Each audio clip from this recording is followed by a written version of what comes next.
कश्ती पानी में चल रही है, जब तक वो पानी के ऊपर है चलेगी, जब तक वो पानी के दाएं बाएं हैं वो चलेगी। भाई आपने दो लकड़ी ले ली, इधर से खींच रहे हैं इधर से खेप रहे हैं, चल रही है। जब तक वो कश्ती पानी के ऊपर है और इर्द गिर्द है, दाएं बाएं है, कश्ती चलेगी, आपको जहां जाना हो वहां पहुंच जाओगे। लेकिन अगर पानी को कश्ती में सवार करने की कोशिश की, उसी पानी को कश्ती में सवार करने की कोशिश की, उसी पानी को कश्ती में लाने की कोशिश की और पानी को कश्ती में भरने की कोशिश की, तो कश्ती भी डूबेगी और कश्ती चलाने वाला भी डूबेगा, उसमें जो बैठा है वो भी हलाक को बर्बाद होगा।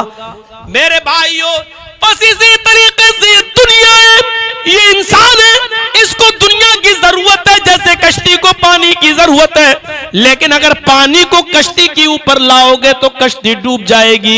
इसी तरह दुनिया को अगर इंसान अपने सर के ऊपर उठाएगा तो खुद भी डूबेगा और अपनी दुनिया भी बर्बाद कर लेगा। मेरे भाइयों, इस दुनिया में बिल्कुल पानी की कश्ती की तरह रहो। कश्ती पानी के ऊपर रहती है, चलती है, दाएं बाएं रहती है, चलती है। अगर मेरे साथियों, कुरान करीम की जो आयत मैंने खुतबे मसनूना के बाद आपके सामने तिलावत की है,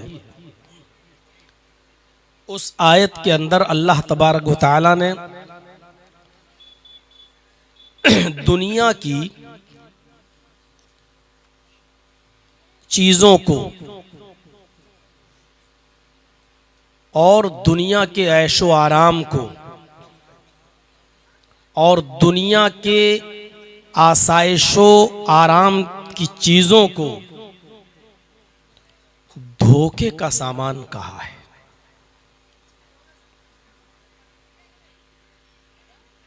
मैं उसको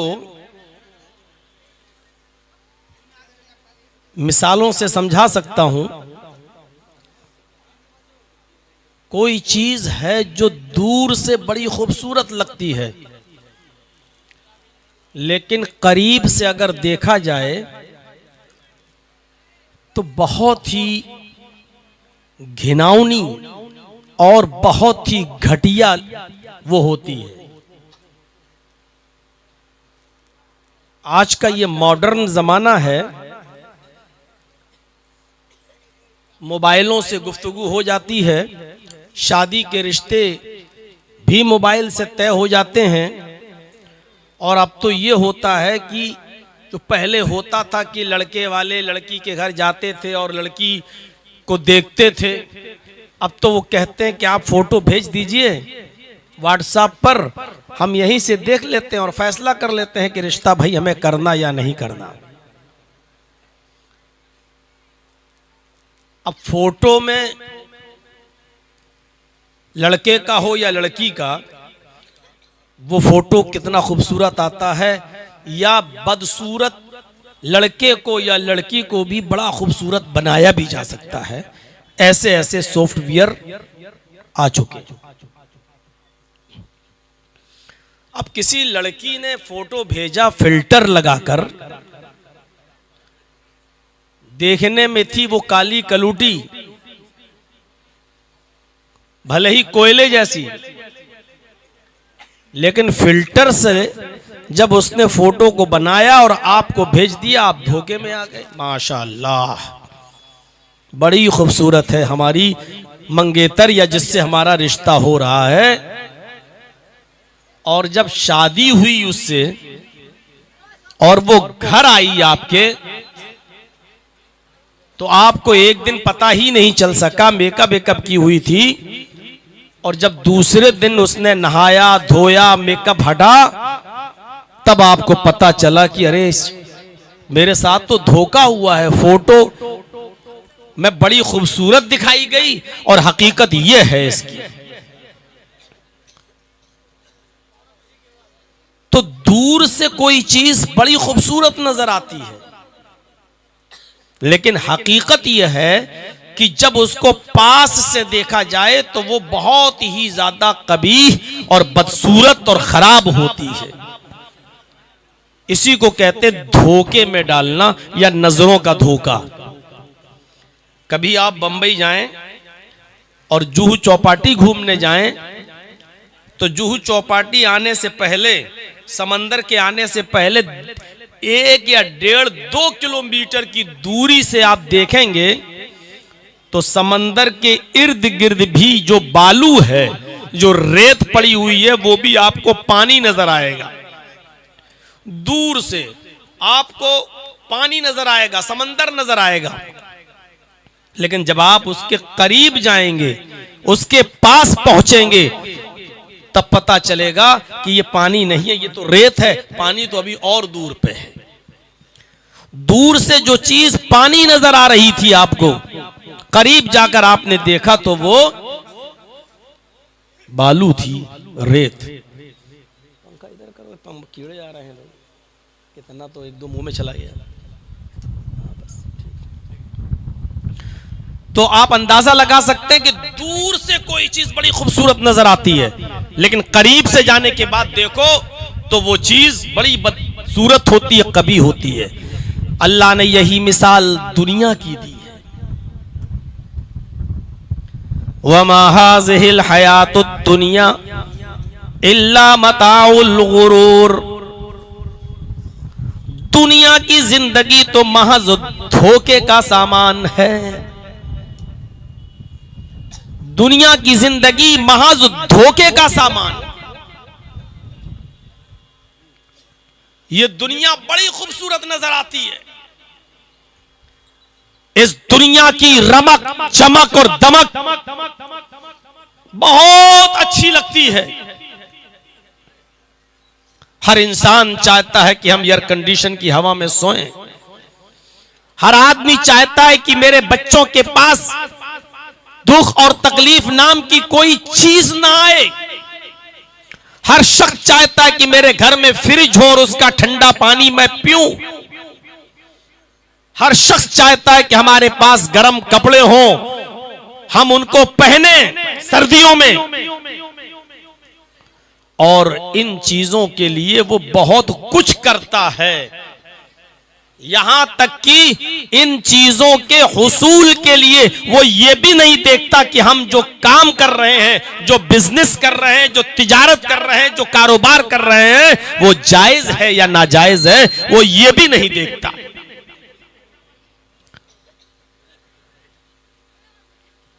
अगर अपने पड़ोस में रहने वाले किसी इंसान के बच्चे को देखता है कि उसने MBBS कर लिया है, MS कर लिया है, MD कर लिया है, सुबह उठता है वो बच्चा फॉर्च्यूनर से अपनी क्लिनिक जाता है, अपने हॉस्पिटल जाता है और शाम को वापस आता है। उसके पास आईफोन है, उसके पास जरूरियात जिंदगी की तमाम चीजें हैं। इस चीजों को देखकर वो कहता काश ये तमाम की तमाम चीजें मेरी औलाद के पास भी होती, मेरे पास भी होती। दूर से उसको दूसरे की जिंदगी बहुत अच्छी नजर आ रही है, लेकिन करीब आने के बाद पता चलता है कि जिस आदमी के पास दौलत की कमी नहीं है, पैसे की कमी नहीं है, ऐशो आराम की कमी नहीं है, लेकिन जब वो करीब से जाकर देखा तो पता चला कि वो अरहर की दाल खा रहा है, मूंग की दाल खा रहा है, मटन और चिकन से वो परहेज कर रहा है। पूछा उससे कि तुम मटन क्यों खा रहे हो, तुम तो इतने पैसे वाले मंद हो, मैं देखता हूं कि तुम घड़े का, मटके का, सुराही का पानी पी रहे हो, तुम्हारे घर में तो फ्रिज है, फिर तुम फ्रिज का पानी क्यों नहीं पीते हो?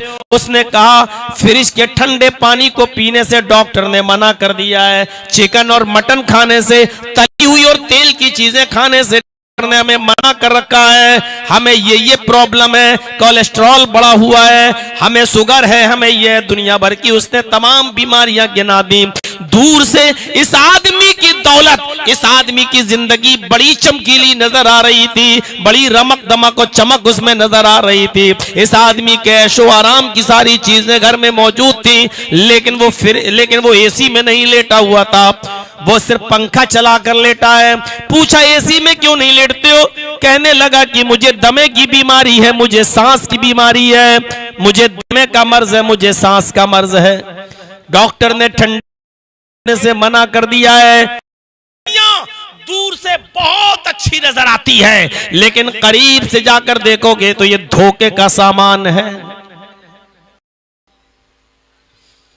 अभी और आयतें पढ़ूंगा, आयतें पढ़ने के बाद फिर हदीसों से साबित करूंगा और लास्ट में एक दो जबरदस्त मिसाल दूंगा कि मौलाना साहब जब दुनिया को आप इतना बुरा कह रहे हो तो अल्लाह ने दुनिया में पैदा ही क्यों किया? ये सवालात उठते हैं हमारे जहन में। दुनिया हमारी जिंदगी के गुजारने के लिए जरूरी तो है, लेकिन उसको जरूरत के तहत इस्तेमाल तो कर सकते हो आप, लेकिन उससे दिल नहीं लगा सकते हो। इतना ही इस्तेमाल करो इस दुनिया को जितनी जरूरत हो। अगर इस दुनिया को आपने अपने सर के ऊपर उठा लिया तो हलाक हो जाओगे, बर्बाद हो जाओगे, डूब जाओगे, मर जाओगे। मिसालें देता हूं, अभी थोड़ा सा सब्र कीजिए। तो समझ लिया, दुनिया दूर से बहुत खूबसूरत नजर आती है, लेकिन करीब से देखो तो बहुत घटिया नजर आती है। आइए एक दूसरी मिसाल से मैं आपको समझाऊं। कुरान करीम में अल्लाह रब्बुल आलमीन ने फरमाया, या अय्युहन्नास इन्न वअदल्लाहि हक़ फला तगुर्रन्नकुमुल हयातुद दुनिया वला यगुर्रन्नकुम बिल्लाहिल गरूर।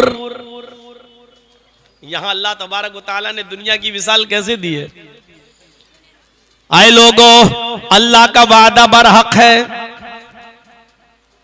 भाई दुनिया जो तुम देख रहे हो ये खत्म हो जाएगी, उसका ये वादा बरहक है। या अय्युहन्नास इन्ना वअदल्लाहि हक़्क़ुन। आए लोगों, आए सारी दुनिया के इंसानों, अल्लाह का वादा बरहक है, अल्लाह का वादा सच्चा है। फला तगुर्रन्नकुमुल हयातुद दुनिया, तुम्हें दुनिया की जिंदगी धोखे में न डाल दे। ऐसा ना हो कि दुनिया की जिंदगी कैश और आराम में पड़ जाओ, सोच लो ये तो हमेशा रहने वाली चीज है। नहीं, ऐसा ना हो कि ये धोखे में डाल दे और तुमसे गुनाह करवाए और आखिरत की फिक्र तुम छोड़ दो, ये सोचकर कि ये दुनिया की सारी ऐशो आराम की चीजें कभी खत्म नहीं होंगी और हम इस चीजों से हमेशा मुस्तफीज होते रहेंगे, फायदा उठाते रहेंगे। कहीं ये चीज तुम्हें धोखे में न डाल दे। फला तगुर्रन्नकुमुल हयातुद दुनिया, ये दुनिया की जिंदगी तुम्हें कहीं धोखे में न डाल दे। वला यगुर्रन्नकुम बिल्लाहिल गरूर, और कोई धोखेबाज अल्लाह के सिलसिले में तुम्हें धोखे में न डाल दे। अरे अल्लाह है ही नहीं, अगर अल्लाह होता तो हमें ऐसा करने के लिए मजबूर नहीं करता, ये नहीं करता, वो नहीं करता। कहां है अल्लाह? शराब लोग पीते रहते हैं, जुआ खेलते रहते हैं। अगर अल्लाह है तो तुरंत अजाब क्यों नहीं भेजता है? कहीं अल्लाह के सिलसिले में ये धोखे में न डाल दे। कौन धोखेबाज? यहां गरूर से मुराद शैतान। कहीं तुम्हें धोखा देने वाला धोखाबाज शैतान कहीं अल्लाह के ताल्लुक से तुम्हें धोखे में न डाल दे। पहली चीज, कहीं दुनिया की जिंदगी तुम्हें धोखे में न डाल दे। अल्लाह का वादा बरा कि ये दुनिया मिटेगी, ये दुनिया खत्म होगी, ये दुनिया को एक दिन तबाह होना है, डिस्ट्रॉय होना है, खत्म होना है। कहीं दुनिया की चकाचौंध और दुनिया की ऐशो आराम की जिंदगी कहीं धोखे में न डाल दे कि हम हमेशा रहेंगे इस दुनिया में। नहीं,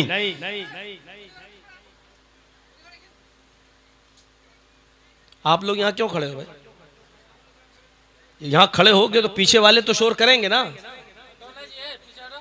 ये वॉलंटियर लोगों की जिम्मेदारी है कि लोगों को हटाएं, यहां जगह खाली करवाएं। सबसे पहली तकरीर मैंने मऊनाथ भंजन में की थी, सोनियावाड़े में। उस वक्त मेरी उम्र थी 17 साल और उसके 10 महीने के बाद मैंने एक तकरीर की थी बॉम्बे में बाल ठाकुरे के खिलाफ बांद्रा में, जिसमें 2 दिन के लिए मैं लॉकअप में रहा था और नाबालिग होने की वजह से बच गया था। 18 साल से लेकर आज 46 साल हो गए, 46 ईयर। ये 28 साल से मैं तकरीरें कर रहा हूं और 28 साल से बिहार और बंगाल आ रहा हूं। अगर कोई हमसे 28 साल का हिसाब किताब ले और ये कहे कि जर्जी साहब आपने बिहार और बंगाल और झारखंड में इस 28 साल के अंदर कितना बदलाव देखा, कितनी चेंजिंग देखी, तो मैं ये कहूंगा कि 28 साल पहले भी आप जीरो थे और आज भी आप जीरो हैं। 28 साल पहले भी कुत्ते की दुम की तरह टेढ़े थे और आज भी आप टेढ़े हैं। कोई फर्क नहीं पड़ा आपके ऊपर, आपकी ज़हनियतों पर, आपके अखलाक पर, आपके किरदार पर, आपकी समातों पर, आपके कानों पर और आपके दिलों पर। आप पहले भी जिस हालत में डूबे थे आज भी वहीं पर खड़े हैं। मजाल है, कल देख लीजिएगा दिल्ली की all India conference, all India आपकी तादाद क्या है, कल देख लीजिएगा वहां की तादाद। और मजाल है कि एक आदमी ऐसा खड़ा हो जाए वहां पर।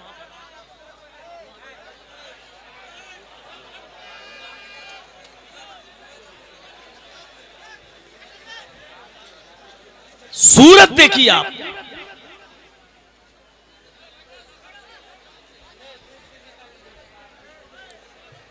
ये खड़े होकर जितने लोग मोबाइल में जो कैमरा चला के वीडियो बनाते हैं ना, इनसे डिस्टर्ब होता है माहौल। इतना शौक है, पहले आइए और आगे बैठिए।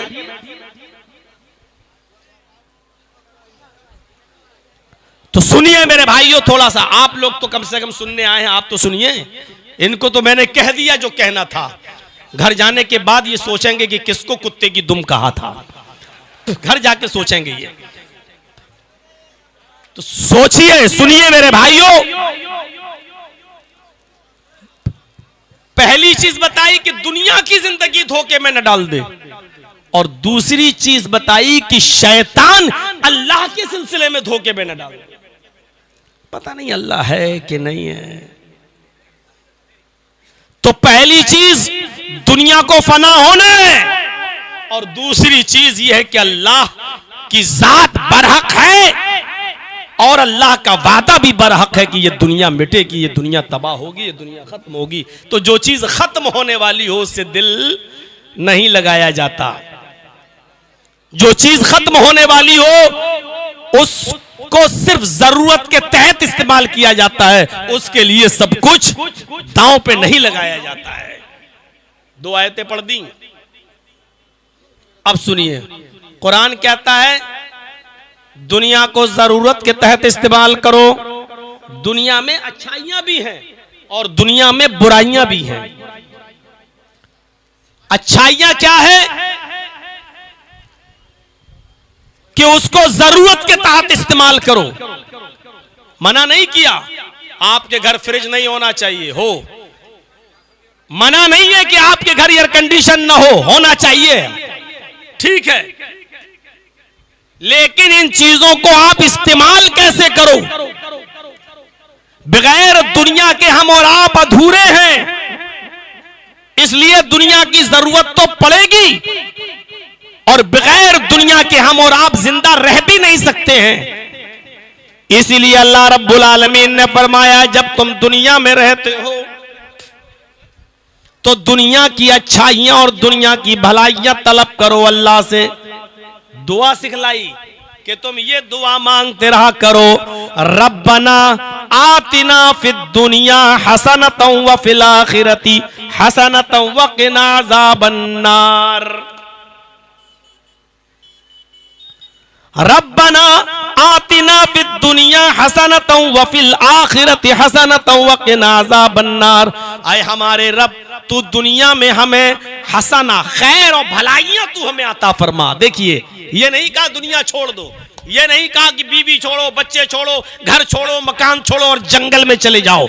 ये नहीं कहा एक लंबी सी तस्बीह ले लो और जंगल में अल्लाहू अल्लाहू अल्लाहू पढ़ते रहो और बीवी बच्चों के लिए कमाना छोड़ दो, मेहनत करना छोड़ दो, रहबानियत अख्तियार कर लो। ये नहीं कहा, बल्कि क्या कहा, दुनिया में बीवी और बच्चों के लिए कमाओ, मेहनत करो, मजदूरी करो, रिस्क हलाल तलाश करो और दुनिया में जो अच्छाइयां हैं वो तुम अपने रब से मांगो।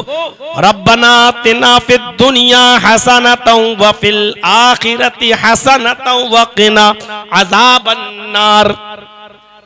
आए हमारे परवरदिगार, है हमारे रब, तू दुनिया हमें दुनिया में अच्छाइयां अता फरमा, व फिल आखिरति हसना, और आखिरत के अंदर भी भलाइयां और खैर हमें अता फरमा।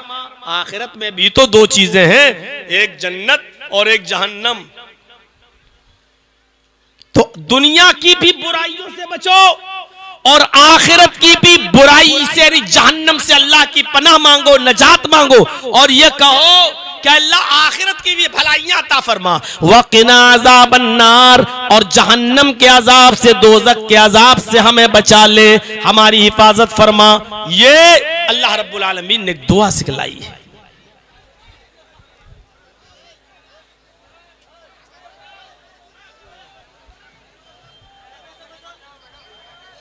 हुआ कुछ लफड़ा। बैठिए भाई, आप लोग बैठ जाइए भाई, आप हजरत बैठिए, वो मामला संभल जाएगा, कुछ होगा मामला। वो आप लोग का काम नहीं है, कमेटी देखेंगे, आप लोग बैठ जाइए।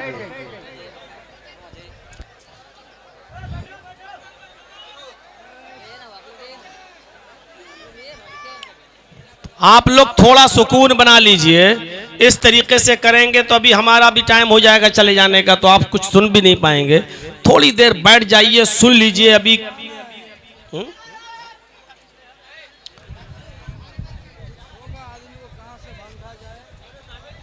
कुछ लोग बदमाशी करने भी आते हैं, आप ये मत सोचिए कि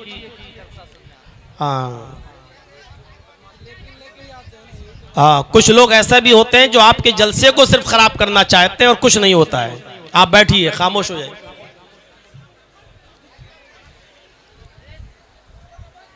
तो मेरे भाइयों, एक दुआ अल्लाह तबारक व तआला ने ये सिखाई, इस दुआ को हमें और आपको सबको याद करना चाहिए। रब्बना आतिना फिद दुनिया हसनतन व फिल आखिरति हसनतन व क़िना अज़ाबन नार। आए हमारे रब, दुनिया में जो खैर व भलाइयाँ वो हमें अता फरमा और आखिरत में जो खैर व भलाइयाँ वो तू हमें अता फरमा, और वक़िना अज़ाबन नार, दोज़ख के अज़ाब से हमें बचा ले। एक आयत और पढ़ता हूँ, उसके बाद में हदीस का नंबर। मेरे भाइयों, जरा इस आयत को भी सुन लीजिए। दुनिया को कमाना जरूरी है, लेकिन इतना भी नहीं कि आप दुनियादारी में ऐसे पड़ जाएं कि इबादत छोड़ दें, अल्लाह की इबादत छोड़ दें। और अल्लाह की इबादत भी जरूरी है, लेकिन अल्लाह की इबादत भी उतनी करें जितनी जरूरत है। अल्लाह की इबादत में इस तरह मगन न हो जाएं, इस तरह न लग जाएं कि आपको दुनिया की फिक्र न हो, बीवी बच्चों की फिक्र न हो। कुरान हमें समझा रहा है और कुरान हमें बीच का रास्ता बतला रहा है। कुरान क्या कहता है, पढ़िए सूरह जुमा। अल्लाह फरमाता है, फ़इज़ा क़ुज़ियतिस सलातु फ़ंतशिरू फ़िल अर्ज़ वब्तगू मिन फ़ज़लिल्लाह। क्या प्यारी बात कही अल्लाह तबारक व तआला ने कि आए लोगों, जब जुमे की नमाज के लिए अजान दी जाए तो तुम जुमे की नमाज के लिए मस्जिद में चले जाओ, नमाज पढ़ो, और जब जुमे की नमाज से फारिग हो जाओ। जुमे का दिन कितना मुबारक दिन, लेकिन अल्लाह ताला कह रहा है पूरा का पूरा दिन तुम मस्जिद के अंदर सुभान अल्लाह अल्हम्दुलिल्लाह में मत लगाओ, सजदों पे सजदे न करते रहो, नमाजों पे नमाजें मत पढ़ते रहो, हर वक्त तुम उसी के अंदर मगन न रहो। फरमाया फ़इज़ा क़ुज़ियतिस सलातु, जब नमाज जुमा पूरी हो जाए, जब नमाज जुमा अदा कर ली जाए, तो अब मस्जिद में तुम्हें फजूल में बैठना, बेकार में बैठना बेकार क्यों बैठे हो, अब तुम्हें बैठना नहीं चाहिए। जब नमाज अदा कर ली, फंतशिरू फिल अर्ज़, तो तुम जमीन में फैल जाओ, तो तुम जमीन के अंदर फैल जाओ, जमीन के अंदर घूमो फिरो। वब्तगू मिन फज़लिल्लाह, और अल्लाह का रिस्क तलाश करो, अल्लाह की रोजी तलाश करो। हमने जो रोजी उतारी है वो तलाश करो, यानी दुनिया कमाने का भी हुक्म दे रहा है अल्लाह तबारक व तआला। अब तो आपने दोनों चीजें समझ ली। दुनिया की जिंदगी से धोखे में मत आ जाना, इसका यह मतलब नहीं कि दुनिया छोड़ दो। अल्लाह ने कहा वब्तगू मिन फज़लिल्लाह, अल्लाह का रिस्क तलाश करो, यानी मेहनत भी करना है, दुनिया को कमाना भी है, दुनिया को हासिल भी करना है। यानी हमें इतना दुनिया में नहीं पड़ना, इतना नहीं पड़ना कि दुनिया को अपने ऊपर सवार कर लें, और इतना दुनिया को छोड़ना भी नहीं है, इतना तर्क भी नहीं करना है कि हम 24 घंटे मुसल्ले पर रहें और बीवी बच्चों की बीमारी, उनके पढ़ने लिखने और उनके खाने पीने का भी हम भूल जाएं और उनका भी हम कोई ख्याल ना रखें। यह भी हमें नहीं करना है। हमें बीच का रास्ता अख्तियार करना है, हमें बीच की शक्ल अख्तियार करनी है। मेरे भाइयों, यह हुआ मेरा आधे घंटे का खिताब अब तक जो कुरान की आयतों पर गुजरा है। आइए यहां से हम अपना टर्न लेते हैं और कुछ हदीसें आपके सामने पढ़ते हैं और हदीसों से साबित करते हैं कि दुनिया को हमें किस नजर से देखना है। उसके बाद हम एक दो वाकयात सुनाएंगे सहाबा के, एक दो वाकयात हम आपको कुछ मिसालें देंगे जिससे आप समझ में आएगी कि दुनिया को हमें कैसे इस्तेमाल करना और कितना इस्तेमाल करना है। पहली हदीस बुखारी के अंदर, रावी हजरत अली रजी अल्लाह तआला अन्हु है। गौर से सुनिए इस हदीस को। अल्लाह के नबी हजरत अली रजी अल्लाह तआला अन्हु, जो नबी अकरम के चचाजाद भाई हैं, अबू तालिब के बेटे, फरमाते हैं अन अली रजी अल्लाह तआला अन्हु क़ाल इरतहलत दुनिया मुदबिरतन वरतहलतिल आखिरतु मुक़बिलतन वलिकुल्लि वाहिदतिन मिनहुमा बनून कूनू अपना अल आखिरा वला तकूनू अपना अद्दुनिया फ़इन्नल यौमा अमलुन ला हिसाबा वगदन हिसाबुन ला अमला। बुखारी शरीफ की इस हदीस के एक एक लफ्ज को जरा गौर से सुनो और गांठ बांध लो। अल्लाह के हजरत अली फरमाते हैं इरतहलत दुनिया मुदबिरतन, दुनिया पीठ दिखाकर भाग रही है।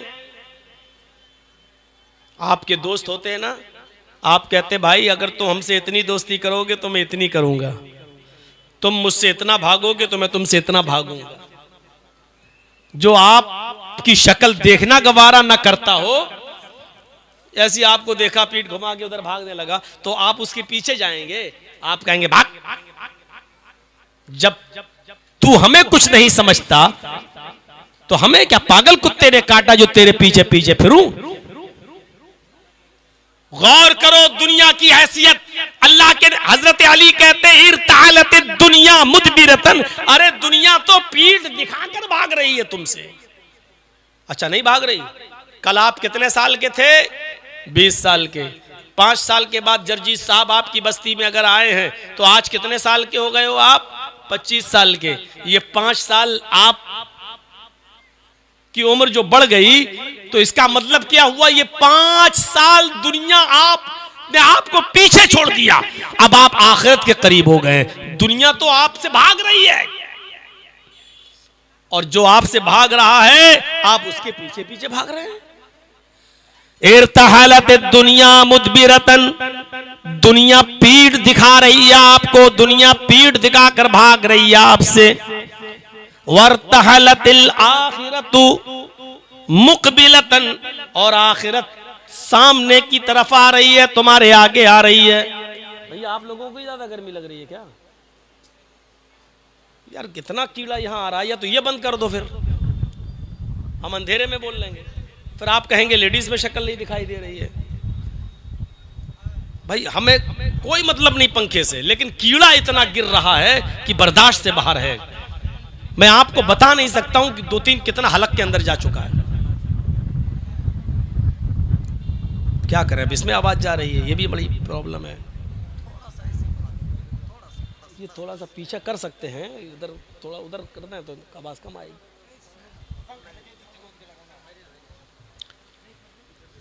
इर्तहालत दुनिया मुदबिरतन, पीठ दिखाकर भाग रही, वर्तहालतिल आखिरत मुक़बिलतन, और आखिरत सामने से आ रही है। भाई आप जर्जी साहब 20 साल के थे तब से आ रहे हैं, सबसे पहले तीतवारी में आए थे बिहार में। उस वक्त मेरी उम्र मुश्किल से 20 साल थी, पहली तकरीर तीतवारी में हुई थी। आज 46 साल, मतलब 26 साल का जमाना गुजर गया। मतलब 26 साल दुनिया हमें पीठ दिखाकर भाग चुकी है, आखिरत इतना मेरे करीब आ चुकी है। यानी दुनिया हमसे दूर हो चुकी है और आखिरत हमारे करीब आ चुकी है, ये मतलब है। आगे फरमाते हजरत अली रज़ी अल्लाह ताला अन्हु, बुखारी शरीफ की रिवायत है, दुनिया पीठ दिखाकर भाग रही है और आखिरत तुम्हारे सामने आ रही है। जैसे जैसे तुम दुनिया में दिन गुजारते जा रहे हो, दुनिया पीछा छुड़ा रही है और आखिरत तुम्हारे सामने तुम्हारे करीब आ रही है। वलिकुल्लि वाहिदतिन मिनहुमा बनून, हर एक की औलादें हैं, दुनिया के भी बच्चे हैं और आखिरत के भी बच्चे हैं। दुनिया के भी बेटे हैं, आखिरत के भी बेटे हैं। दुनिया की भी औलाद है और आखिरत की भी औलाद है। क्या मिसाल दी है यार। वलिकुल्लि वाहिदतिन मिनहुमा बनून, इन दोनों में से, दुनिया और आखिरत में से हर एक के बच्चे हैं। दुनिया की भी औलाद है और आखिरत की भी औलाद है। कूनू मिन अबनाइल आखिरह, लोगो आखिरत की औलाद बनो, लोगो आखिरत के बच्चे कहलाओ, आखिरत की औलाद बनो, इसलिए कि आखिरत हमेशा रहेगी और आखिरत में तुम हमेशा जिंदा रहोगे, कभी मरोगे नहीं। तो आखिरत की औलाद बनो। वला तकूनू मिन अबनाइद दुनिया, तुम दुनिया की औलाद में से मत बनो, दुनिया की औलाद मत कहलाओ, दुनियादार मत बनो, आखिरत के मुतलाशी बन जाओ, दुनिया से पीछा छुड़ाओ और आखिरत को अपने करीब लाओ। वलिकुल्लि वाहिदतिन मिनहुमा बनून, ला तकूनू मिन अबना, कूनू मिन अबनाइल आखिरह, आखिरत के बेटे बनो। वला तकूनू मिन अबनाइद दुनिया, दुनिया की औलाद मत बनो, दुनिया के बेटे मत बनो, दुनिया के बच्चे मत बनो। आखिरत के बेटे कैसे बनोगे? अमल करो। फ़इन्नल यौमा अमलुन ला हिसाब, आए मोहम्मद के चाहने वालों, आए मुसलमानों, क्या फरमाया हजरत अली ने? फ़इन्नल यौमा अमलुन ला हिसाब, आज अमल ही अमल है, कोई पूछताछ करने वाला नहीं है। जितनी नमाज पढ़ना चाहो पढ़ लो, जितने रोजे रखना चाहो रख लो, जितना सदका और खैरात करना चाहो कर लो, जितने अच्छे काम करना चाहो कर लो, जितनी नेकियां कमाना चाहो कमा लो। आज अमल ही अमल है, तुमसे कोई हिसाब किताब करने वाला नहीं होगा, तुमसे कोई पूछताछ करने वाला नहीं होगा। लेकिन अगर दुनिया में तुमने नेक अमल नहीं किए तो याद रखना, वगदन हिसाबुन ला अमला, कल कयामत के दिन हिसाब किताब होगा और वहां अमल करने का मौका नहीं होगा। वहां आप नमाज पढ़ना चाहोगे तो नमाज पढ़ने की मोहलत नहीं मिलेगी, रोजा रखना चाहोगे तो रोजा रखने का मौका नहीं मिलेगा, हज करना चाहोगे तो नहीं, सदका और खैरात करना चाहोगे तो सदका और खैरात करने का मौका नहीं मिलेगा। और दुनिया में नेकियां कर लो इसलिए कि आज अमल है, कोई हिसाब किताब नहीं, लेकिन कल कयामत के दिन हिसाब किताब होगा और अमल करने का कोई मौका नहीं मिलेगा। ये बताई दुनिया की हैसियत। पहली चीज, दुनिया पीछे पीठ दिखा के भाग रही है। दूसरी चीज, आखिरत तुम्हारे सामने आ रही है। तीसरी चीज, दुनिया की भी औलादें हैं, आखिरत की भी औलादें हैं। तुम दुनिया की औलाद मत बनो, आखिरत की औलाद बनो। और जब तुम आखिरत की औलाद बनोगे तो नेक अमल करोगे, इसलिए कि दुनिया में अमल ही अमल करने का मौका है, कोई हिसाब किताब नहीं है। लेकिन कयामत के दिन अल्लाह रब्बुल आलमीन के सामने हाजिर होगे तो वहां हिसाब होगा और तुम्हें अमल करने का कोई मौका नहीं मिलेगा। उस दिन पछताने से कोई फायदा नहीं होगा। कितनी बेहतरीन मिसाल से समझा दिया है, दो चीजों से होशियार भी कर दिया है। दो चीजों से जो दुनिया में सबसे ज्यादा डिस्टर्ब करती है इंसान को। क्या फरमाया? इन्ना दुनिया हुल्वतुन खज़िरतुन, ये मुस्लिम शरीफ की हदीस है। इन्ना दुनिया हुल्वतुन खज़िरतुन व अन्नल्लाह मुस्तखलिफुकुम फीहा फयंजुरु कैफ तअमलून फीहा फत्तकुद दुनिया वत्तकुन निसा फइन्ना अव्वल फितनतिन फितनतु बनी इसराइल कानत फिन निसाई। क्या बेहतरीन मिसाल से समझाया लोगों। ये दुनिया बहुत ही मीठी है, खज़िरतुन हरी भरी है, यानी आपको देखने में लगेगी मीठी नहीं है। हा? कितनी मीठी, दुनिया ही के लिए तो सब कर रहे हो, कितनी अच्छी नजर आती है आपको दुनिया। इन्न दुनिया हुल्वतुन, ये दुनिया मीठी है, खज़िरतुन बड़ी हरी भरी नजर आती है। व अन्नल्लाह मुस्तखलिफुकुम फीहा, और अल्लाह ने तुम्हें इसी दुनिया का खलीफा बनाकर भेजा है। इसी दुनिया के तुम जानशीन बनकर आए हो, खलीफा बनकर आए हो। अल्लाह ने इस दुनिया में तुम्हें जानशीन बनाकर क्यों भेजा? फयंजुरु कैफ तअमलून फीहा, ताकि वो देखे कि इस दुनिया के अंदर तुम अमल कैसा करते हो, किस तरीके का तुम अमल करते हो, अच्छा अमल करते हो या बुरा अमल करते हो। फयंजुरु कैफ तअमलून फीहा, कैसा अमल करते हो तुम इस दुनिया में, अच्छे या बुरे। इसलिए अल्लाह ने तुम्हें इस दुनिया के अंदर खलीफा बनाया, इसलिए अल्लाह ने तुम्हें इस दुनिया के अंदर जानशीन बनाया। आए लोगों, फत्तकुद दुनिया, दुनिया से बचना। अल्लाह के नबी ने खुद कहा कि दुनिया हरी भरी है, मीठी है, लेकिन फिर ये भी कह रहे हैं फत्तकुद दुनिया, इसकी मिठास और इसकी हरियाली से धोखा मत खा जाना। फत्तकुद दुनिया, दुनिया से बचना, दुनिया से एराज करना, दुनिया से मुंह मोड़ना। वत्तकुन निसा, औरतों से भी बचे रहना। दुनिया को, दुनिया में आखिरत के कामों से रोकने वाली और आखिरत से दूर करने वाली सबसे ज्यादा खतरनाक अगर कोई चीज है तो वो औरत है। हमारी माँ बहनें गाली न दें, अल्लाह के रसूल ने औरत को दुनिया का सबसे बेहतरीन मता और सामान भी कहा है जिससे फायदा हासिल किया जाता है। खैरु मताइ दुनिया अल मरातुस सालिहा, सबसे बेहतरीन फायदा हासिल करने की चीज और फायदे की चीज नेक बीवी, नेक औरत भी है।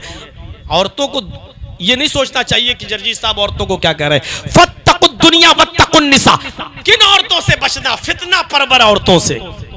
फितना परवर औरतें जानते हैं, जलसों में भी आई हैं तो लिपस्टिक लगा लगा के, जलसों में भी आई हैं तो क्रीम और पाउडर लगा लगा के, और जलसों में भी आई हैं तो सुनने नहीं आई हैं, जलेबियां और गुब्बारे बैलून खरीदने आई हैं, मेले में आई हैं, शॉपिंग करने आई हैं, और मर्दों के बीच में घुस घुस कर शॉपिंग कर रही। ऐसी औरतों के सिलसिले में कहा है कि फत्तकुद दुनिया, दुनिया से भी बचना और इन औरतों से भी बचना। क्यों? फ़इन्न अव्वल फितनता बनी इसराइल, फ़इन्न अव्वल फितनतिन, पहला फितना जो बनी इसराइल के अंदर पैदा हुआ था, कानत फिन निसा, वो औरतों के सिलसिले में था। बनी इसराइल तो बड़ी नेक इबादत गुजार कौम, लेकिन उस कौम को बर्बाद अगर किसी ने किया तो वो एक औरत जात थी। बलआम बाऊर का फितना उठा था, मैं उस तरफ जाना नहीं चाहता हूं, जरा लंबा किस्सा हो जाएगा मेरे भाइयों। एक औरत के साथ जिना कर लिया था एक आबिद ने, एक नेक और बुजुर्ग किस्म के शख्स ने, और उसके बाद बनी इसराइल के ऊपर तबाही शुरू हो गई और बर्बादी शुरू हो गई। मुसलमानों, हमारी बस्ती में तो एक नहीं, ढूंढो तो हजारों जिनाकार मिल जाएंगे, हजारों ऐसे मिल जाएंगे कि जिनके चक्कर दूसरों के साथ चल रहे हैं। क्या इस मजमे में बैठे हैं लोग, क्या इनको नहीं मालूम है? कितने ऐसे नौजवान लड़के हैं जिनके चक्कर चल रहे हैं, इनके दोस्तों को मालूम, और दोस्तों के चक्कर चल रहे हैं तो आपको मालूम। मेरे भाइयों, किसी की बात किसी से छिपी हुई नहीं है, हमें ये सारी चीजें मालूम है। आपको आपको मालूम है, अब आप अंदाजा लगाइए कि अल्लाह के नबी सल्लल्लाहु अलैहि वसल्लम क्या कह रहे हैं कि दुनिया में तो अल्लाह ने इसलिए पैदा किया, तुम्हें खलीफा बनाया ताकि देखे कि तुम कैसा अमल करते हो, और उसके बाद में फरमाया फत्तकुद दुनिया वत्तकुन निसा, दुनिया से बचना और औरतों से बचना, दुनिया की रंगीनी के धोखे में मत आ जाना, दुनिया की चमक देख कर कहीं हलाक मत हो जाना, और कहीं औरतों के फितने में पड़कर बर्बाद मत हो जाना। ये शैतान यही औरत का जाल फेंकता है। अल मरअतु हिबालतु शैतान, शैतान का जाल है ये। जाल जानते हो ना, मछली पकड़ते हो ना, जाल डाल देते हो, मछलियां आ जाती हैं। शैतान जब किसी मर्द का शिकार करता है तो औरत का जाल फेंकता है, और इस औरत के जाल में मर्दों का शिकार, मोमिनों का शिकार करता है, बड़े बड़े ईमान वालों का शिकार इसी औरत के जाल को फेंक कर करता है। अल्लाह हम सबको औरतों के फितने से महफूज फरमाए। गौर कीजिएगा, 2 हदीसें आपके सामने पढ़ी जा चुकी हैं, तीसरी हदीस आई है, ये भी मुस्लिम शरीफ की है।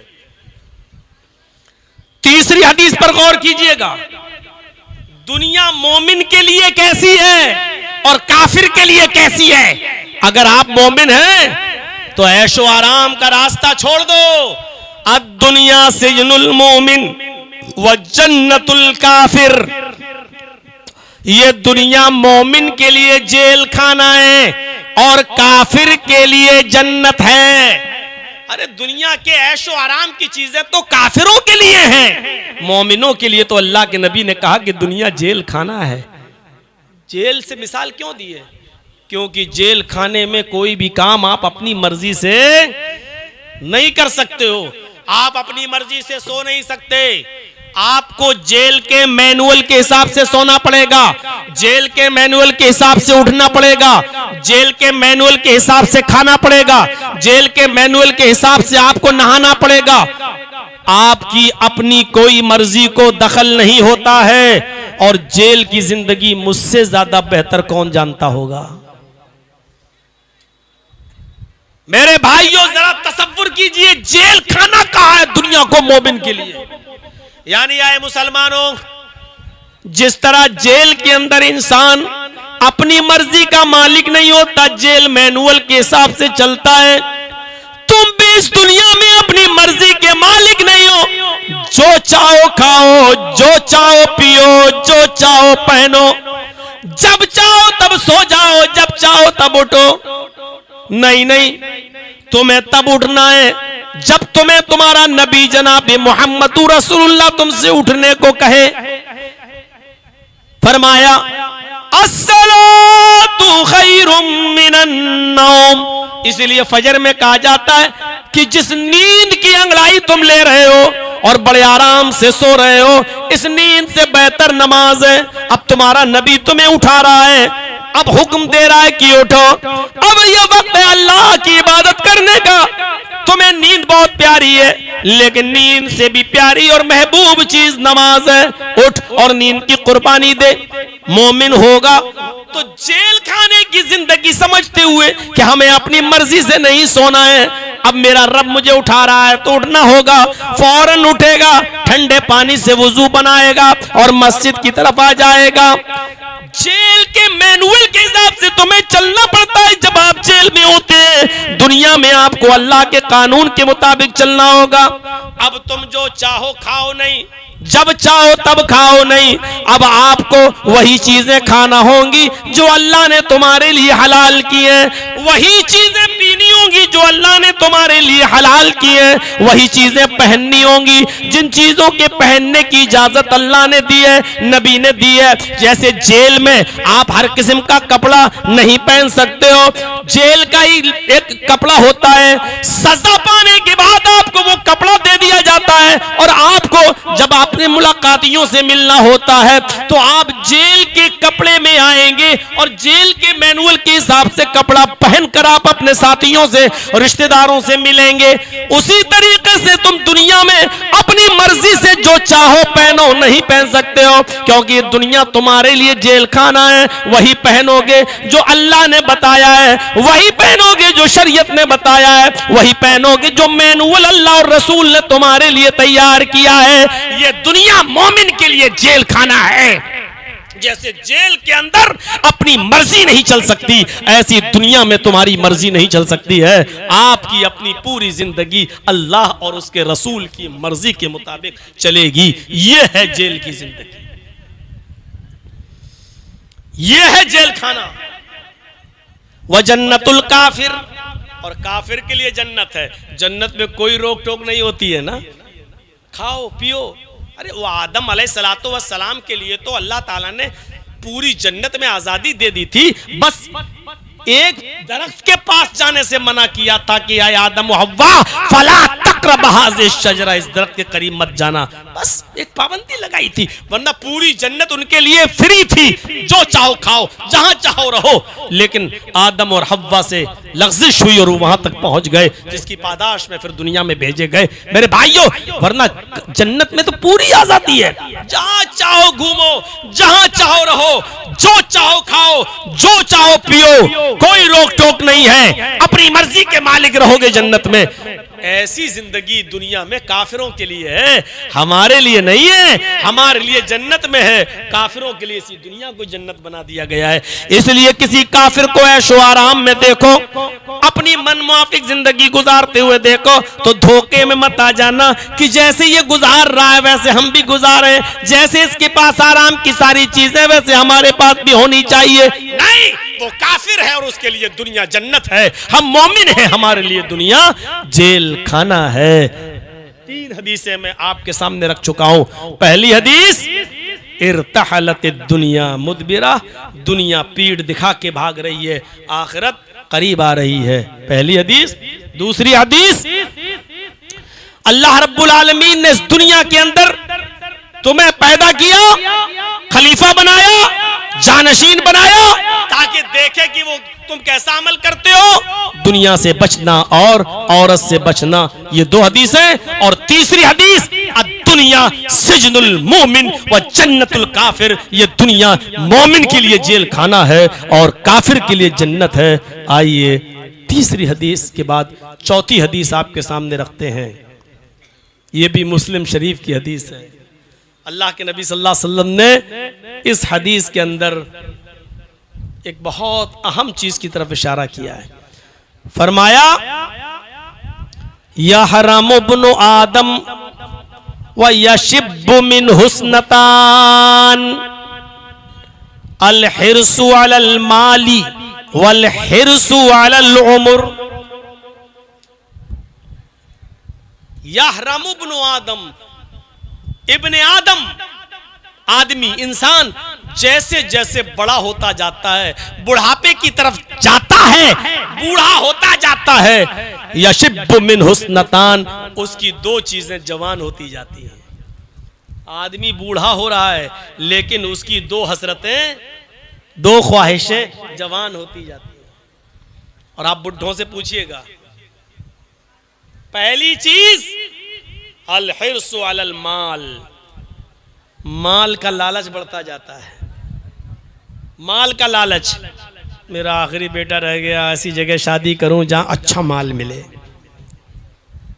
बुढ़ापे को पहुंच गया, कब्र में पैर लटका है, लेकिन दौलत और जहेज का लालच नहीं गया। जैसे जैसे इंसान बुढ़ापे के करीब पहुंचता जाता है, उसकी 2 ख्वाहिशें जवान होती चली जाती हैं। अल हिर्सु अलल माल, पहली चीज जो जवान होती है वो क्या है? माल और दौलत की हिर्स। आज देख लो कितने दिन की जिंदगी और रह गई होगी।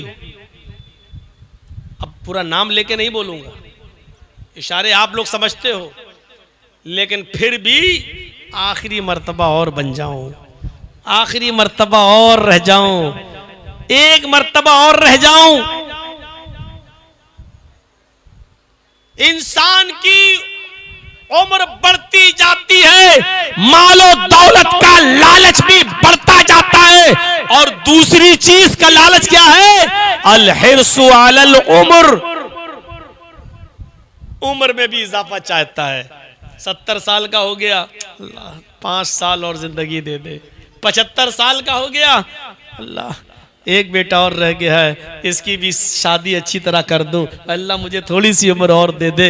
80 साल का हो गया, अल्लाह बेटी रह गई, बेटी से बच्ची पैदा हुई, नवासी बड़ी हो गई, अल्लाह इतना मौका दे दे नवासी की शादी और देख ले। मेरे भाइयों, इंसान की ये 2 ख्वाहिशें खत्म नहीं होती हैं।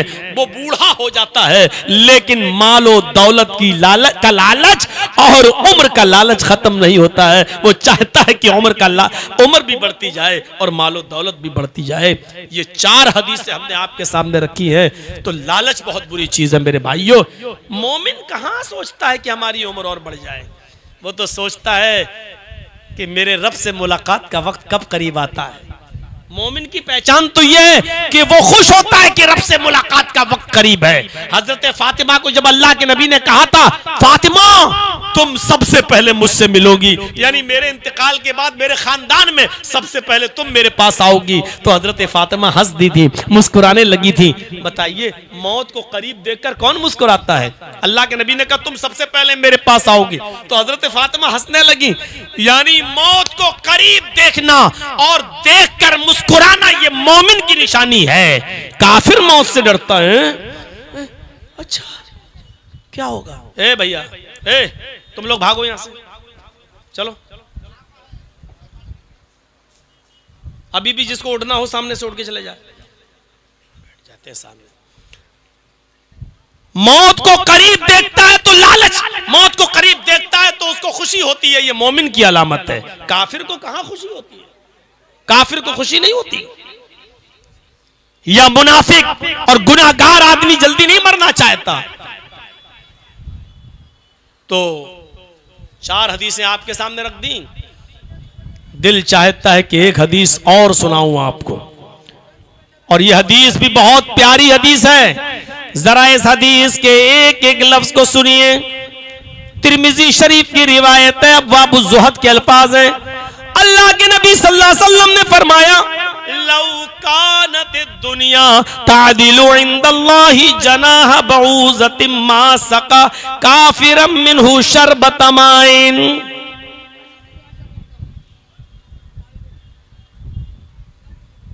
लौ कानत दुनिया तादिलु इंदल्लाहि जनाह बऊज़तिन, अगर ये दुनिया अल्लाह की नजर में, अल्लाह की दृष्टि में, अल्लाह के नजदीक मच्छर के एक पर के बराबर भी होती, इस दुनिया की इज्जत, इस दुनिया का एहतराम, इस दुनिया का मकाम और इस दुनिया का मर्तबा अल्लाह रब्बुल आलमीन की नजर में मच्छर के एक पर के बराबर भी होता, मच्छर के एक पर के बराबर भी अगर अल्लाह इस दुनिया से इज्जत करता, इस दुनिया को कुछ समझता और अहमियत देता मच्छर के पर के बराबर भी, तो किसी काफिर को इस दुनिया में एक घूंट पानी भी नहीं पीने देता, किसी काफिर को इस दुनिया से एक घूंट पानी भी नहीं पिलाता। अच्छा, कितने काफिर पानी पी रहे हैं? अरे पानी तो छोड़ो, हमसे भी अच्छा खा रहे हैं, हमसे भी अच्छा पी रहे हैं, और अल्लाह को कोई परवाह नहीं। क्यों? क्योंकि अल्लाह की नजर में इस दुनिया की हैसियत मच्छर के पर के बराबर भी नहीं है।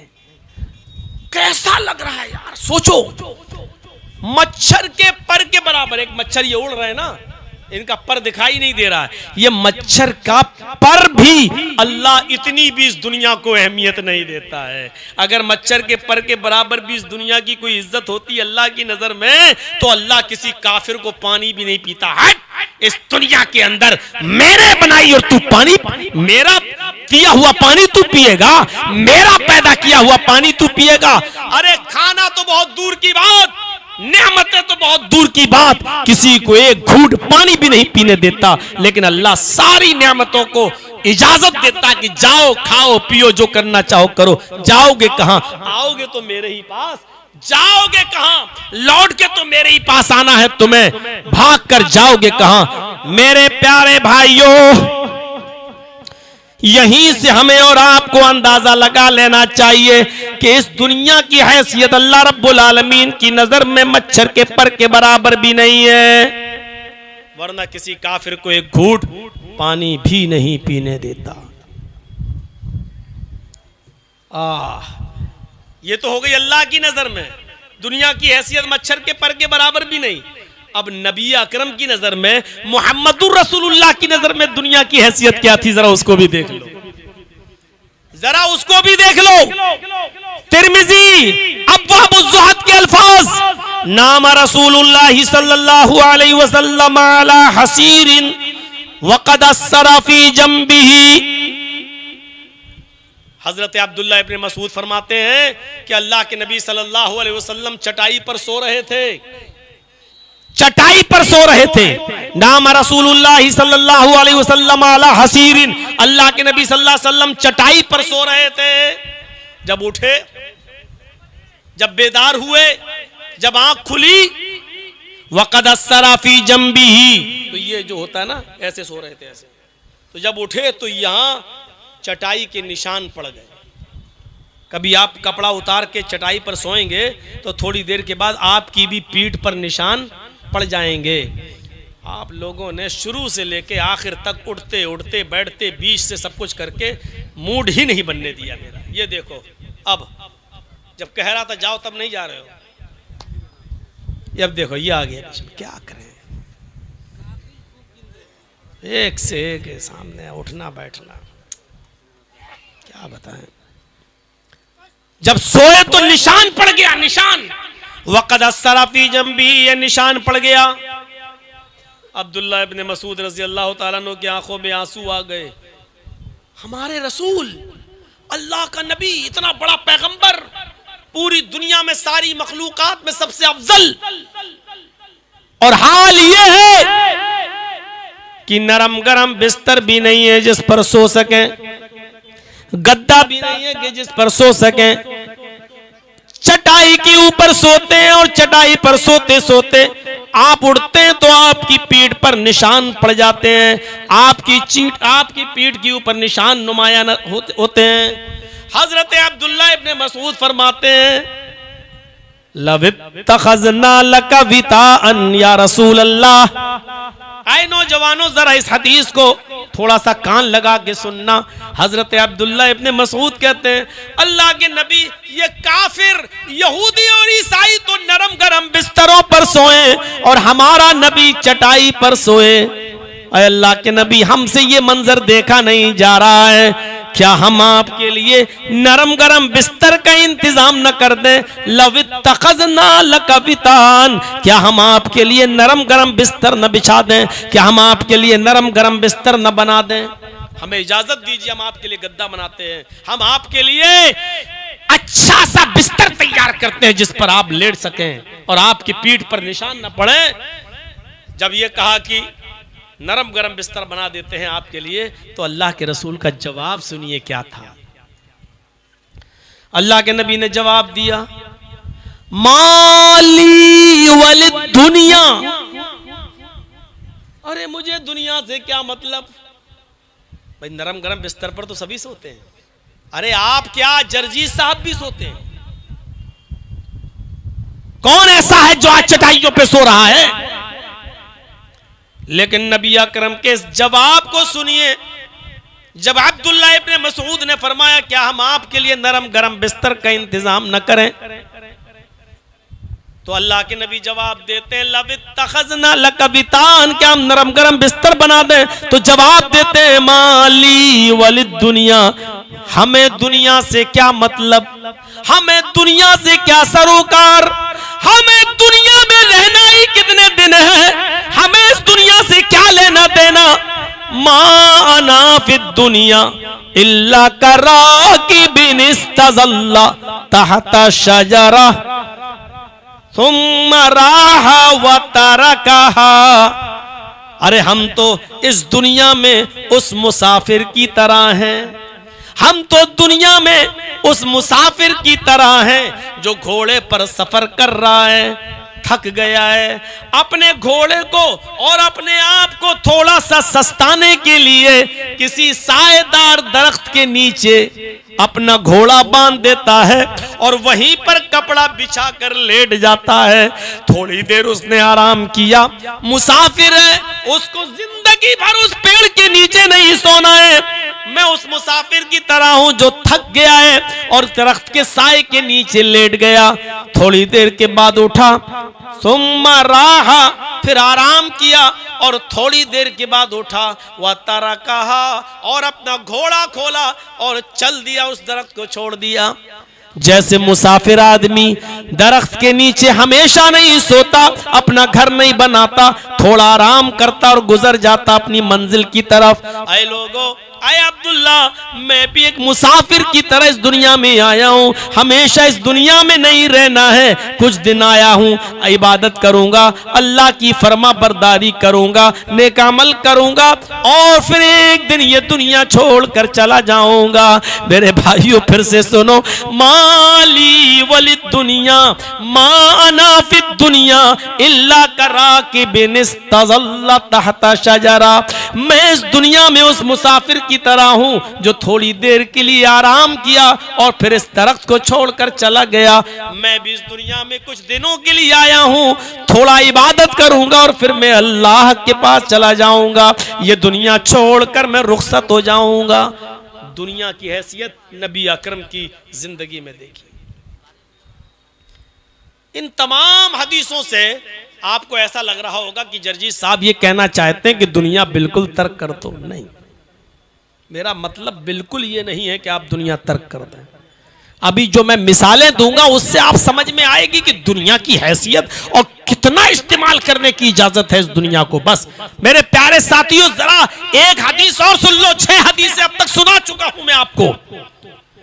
यह भी तिर्मिजी की हदीस थी, 4 मुस्लिम की, 2 तिर्मिजी की हदीसें मैंने आपको सुना दी। अब जो हदीस सुनाने जा रहा हूं वो अबू दाऊद किताबुल मलाहिम की है। जरा गौर करना इस हदीस के अल्फाज पर। अल्लाह के नबी सल्लल्लाहु अलैहि वसल्लम फरमाते हैं, यूशिकुल उममु अन तदा अलैकुम कमा तदा लकलत वाला क़िसतिहा। लोगों, एक ऐसा जमाना तुम्हारे ऊपर आ जाएगा कि तुम्हारे ऊपर दुनिया की सारी कौमें ऐसे टूट पड़ेंगी। देख लीजिए आज के हालात देख लीजिए। मुसलमानों, तुम्हारे ऊपर दुनिया की सारी कौमें टूट पड़ी हैं। हिंदुस्तान ले लो, पाकिस्तान ले लो, बांग्लादेश ले लो, सीरिया ले लो, लबनान ले लो, फिलिस्तीन ले लो, ईरान ले लो, मराकश ले लो। आज जहां पर भी मुसलमान जिंदा है उस खित्ते को ले लो। यूशिकुल उममु अन तदा अलैकुम कमा तदा लगलत अला क़िसतिहा। मुसलमानों, तुम्हारे ऊपर एक जैसा जमाना आ जाएगा कि दुनिया की सारी कौमें टूट पड़ेंगी, तुम्हारे ऊपर पिल पड़ेंगी। जैसे भूखे लोग दस्तरखान पर प्यालों पर टूट पड़ते हैं। कई दिन के भूखे लोगों को अचानक छोड़ दो तो एकदम दस्तरखान पर टूट पड़ेंगे। मौलाना साहब, कई लोगों के भूखे तो छोड़ दो, किसी शादी में दावत दे के देख लो। अगर दोपहर की दावत है तो सुबह का नाश्ता नहीं करता आदमी, नहीं सुबह नाश्ता कर लूंगा तो दोपहर में खाया नहीं जाएगा। और शाम की दावत है तो दोपहर में खाना नहीं खाता कि दोपहर में खा लूंगा तो शाम को नहीं खा सकूंगा। भूखा रहता है और शाम के खाने पर टूट पड़ता है। और इससे भी ज्यादा अगर देखना हो तो किसी नेता की इफ्तार पार्टी देख लो, जब वो रोजा इफ्तार कराता है लोग टूट पड़ते हैं। एक ऐसा जमाना आ जाएगा तुम्हारे ऊपर कि दुनिया की सारी कौमें तुम्हारे ऊपर टूट पड़ेंगी, जैसे भूखे लोग दस्तरखान पर टूट पड़ते हैं, प्यालों पर टूट पड़ते हैं। सहाबा ने कहा, वबिन क़िल्लतिन यौमइज़िन नहनु, अल्लाह के रसूल, क्या उस वक्त हम तादाद में कम होंगे? आए अल्लाह के नबी क्या उस वक्त हमारी तादाद कम होगी? फरमाया नहीं। आए अल्लाह के रसूल क्या उस वक्त हमारी तादाद कम होगी? आपने फरमाया बल्लन तुम यौमइज़िन कसीर, नहीं, तादाद तुम्हारी बहुत ज्यादा होगी। बल्लन तुम यौमइज़िन कसीर, तुम तादाद में बहुत होगे। देख लो, सऊदिया भी है, सीरिया भी है, लबनान भी है, ईरान सब, लेकिन आज गिनती के 1 करोड़ यहूदियों से भी आज सारे अरब ममालिक मिलकर नहीं लड़ पा रहे हैं और उसका मुंह तोड़ जवाब नहीं दे पा रहे हैं। अगर ये अरब ममालिक एक हो जाएं तो इजराइल का नामो निशान मिट जाए, उसका नक्शे से भी इजराइल का नक्शा खत्म हो जाए और नक्शे में भी इजराइल ढूंढ के नहीं मिले। लेकिन ये हमारी नाइत्तेफाकी का नतीजा है कि आज हमारी जमीन पर बेईमानी से बैठा हुआ एक हरामुद्दहर इजराइल आज हम ही पर गोलियां बरसा रहा है और हमारी बच्चों को यतीम कर रहा है और हमारी औरतों को बेवा बना रहा है। दुनिया की सारी कौमें तुम्हारे ऊपर टूट पड़ेंगी जैसे भूखे लोग दस्तरखान पे टूट पड़ते हैं। क्या उस वक्त हम तादाद में कम होंगे? फरमाया नहीं, मुसलमानों तुम्हारी तादाद बहुत होगी। आज हमारी तादाद दूसरे नंबर पर, पहले नंबर पर ईसाई, पूरी दुनिया में पहले नंबर पर ईसाई और ईसाइयों के बाद दूसरे नंबर पे मुसलमान, सेकंड नंबर पे मुसलमान। लेकिन इसके बावजूद मेरे भाइयों हालत देखो, ज़ुरिबत अलैहिम ज़िल्लत वल मस्कना। कायनात के किसी दौर में इतना जलील मुसलमान नहीं था जितना आज के इस दौर में है। ये क्या है? जिसका दिल चाहता है तुम्हारे घर पर भगवा लहरा देता है। अभी देख लो भागलपुर की सरजमीन पर क्या हुआ, एक मस्जिद पर भगवा लहरा दिया गया। ये सारी चीजें निमंत्रण हैं दंगे की तरफ, क्योंकि एक पार्टी भारत के अंदर ऐसी है जो अपने कामों से नहीं, जब तक दंगे नहीं करवाएगी वो जीत नहीं सकती है। और अफसोस तो आपके ऊपर भी होता है कि आप भी अपना अच्छा और बुरा कैंडिडेट नहीं चुन पाते हो। देखते हो कि एक आदमी बार बार किसकी गोद में बैठ जाता है, बार बार किसको साथ देता है, बार बार किसके तलवे चाटता है, और आप उसी पार्टी के कैंडिडेट को बार बार जिताते हो। आप के जमीर मर चुके हैं। अरे एक कुत्ता खरीदोगे, एक बैल, एक गाय खरीदो तो कम से कम नॉर्मल किस्म की गाय भी 15-20 हजार से कम की नहीं मिलेगी। एक बकरी भी अगर नॉर्मल किस्म की खरीदोगे बीज की तो वो बकरी भी 8 से 10 हजार से कम की नहीं मिलेगी। एक नॉर्मल कुत्ता भी जाकर खरीदोगे, नॉर्मल कुत्ता, वैसे तो कुत्ते 5-5 लाख के भी हैं, एक नॉर्मल किस्म का कुत्ता घर की हिफाजत के लिए अगर कोई खरीदता है तो वो भी 15 से 20 हजार का नहीं मिलता है कम से कम। लेकिन हमारा वोट 1000 रुपए में जहां डलवाना चाहो डलवा लो, 1000 दिया यहां मोहर लगा दो। अरे तुम तो उस कुत्ते की कीमत से भी ज्यादा गिर चुके हो।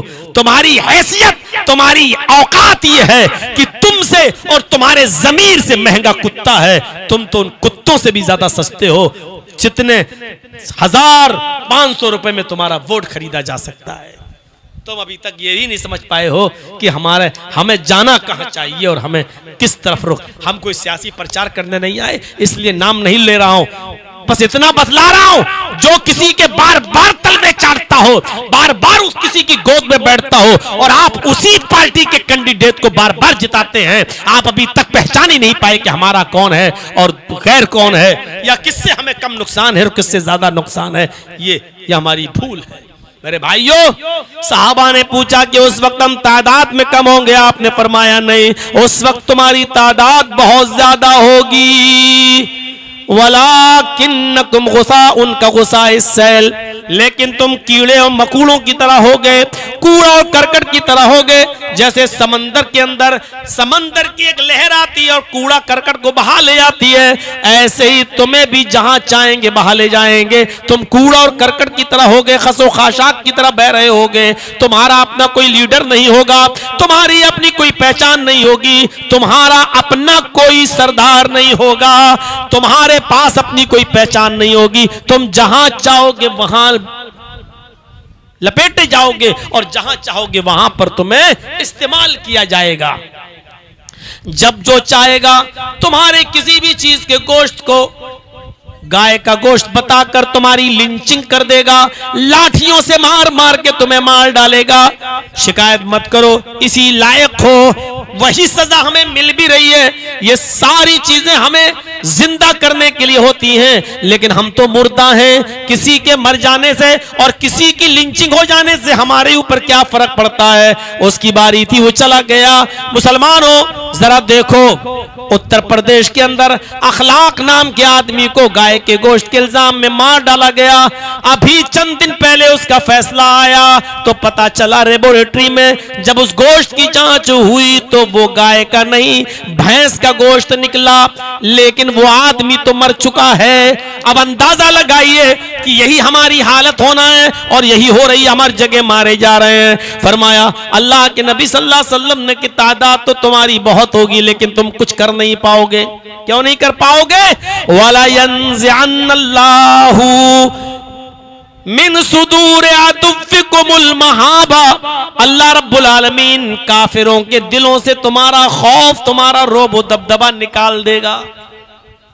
कल तक हमने अपनी आंखों से देखा है जब बारात बजती हुई जाती थी, कल तक हमने अपनी आंखों से देखा है जब बारात बजती हुई जाती थी हमारे गैर मुस्लिम भाइयों की, और जब वो मस्जिद के पास से गुजरते थे तो बारात बैंड बाजे की बाजे बंद कर दिया करते थे और कहते थे लोगों ये मस्जिद है, यहाँ लोग नमाज पढ़ते हैं और पता नहीं हो सकता कोई नमाज पढ़ रहा हो। इस मस्जिद को क्रॉस करने के बाद जब 1 किलोमीटर दूर पहुंच जाएंगे तब बैंड बजाएंगे, तब बाजा बजाएंगे, इसलिए कि मुसलमानों को गाने बाजों से नफरत होती है।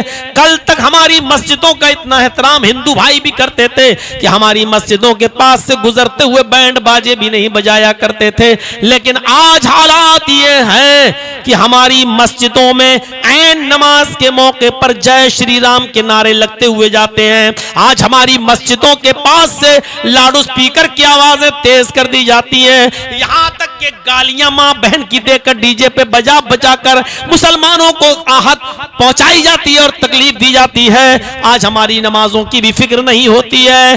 क्यों होगी? क्योंकि वो जानते हैं कि हमसे ज्यादा मोबाइल मुसलमान इस्तेमाल कर रहा है, हमसे ज्यादा ब्लू फिल्में मुसलमान देख रहा है, हमसे ज्यादा शराबें आज मुसलमान पी रहा है, हमसे ज्यादा गाने और बाजे आज मुसलमान सुन रहा है, हमसे ज्यादा स्ट्रीट 3 का गाना मुसलमानों की भीड़ गई है फिल्म हालों के अंदर। तो आज हमारी मस्जिदों का मायार भी उनकी नजरों में मेरे भाइयों खटकने लगा है। आज हमारी मस्जिदों की तौहीन भी होने लगी है, क्योंकि वो जान गए कि हम जिन मुसलमानों के पास से गुजर रहे हैं ये मुर्दे हैं, ये आईसीयू में लेटी हुई कौम है, इनके पास बुज़दिली के सिवा कुछ नहीं है, इनका अपना कोई लीडर नहीं है, इनकी अपनी कोई पहचान नहीं है। इसलिए जब चाहो तब, और फिर सरकार हमारी है, हुकूमत हमारी, हमारा कौन क्या कर लेगा।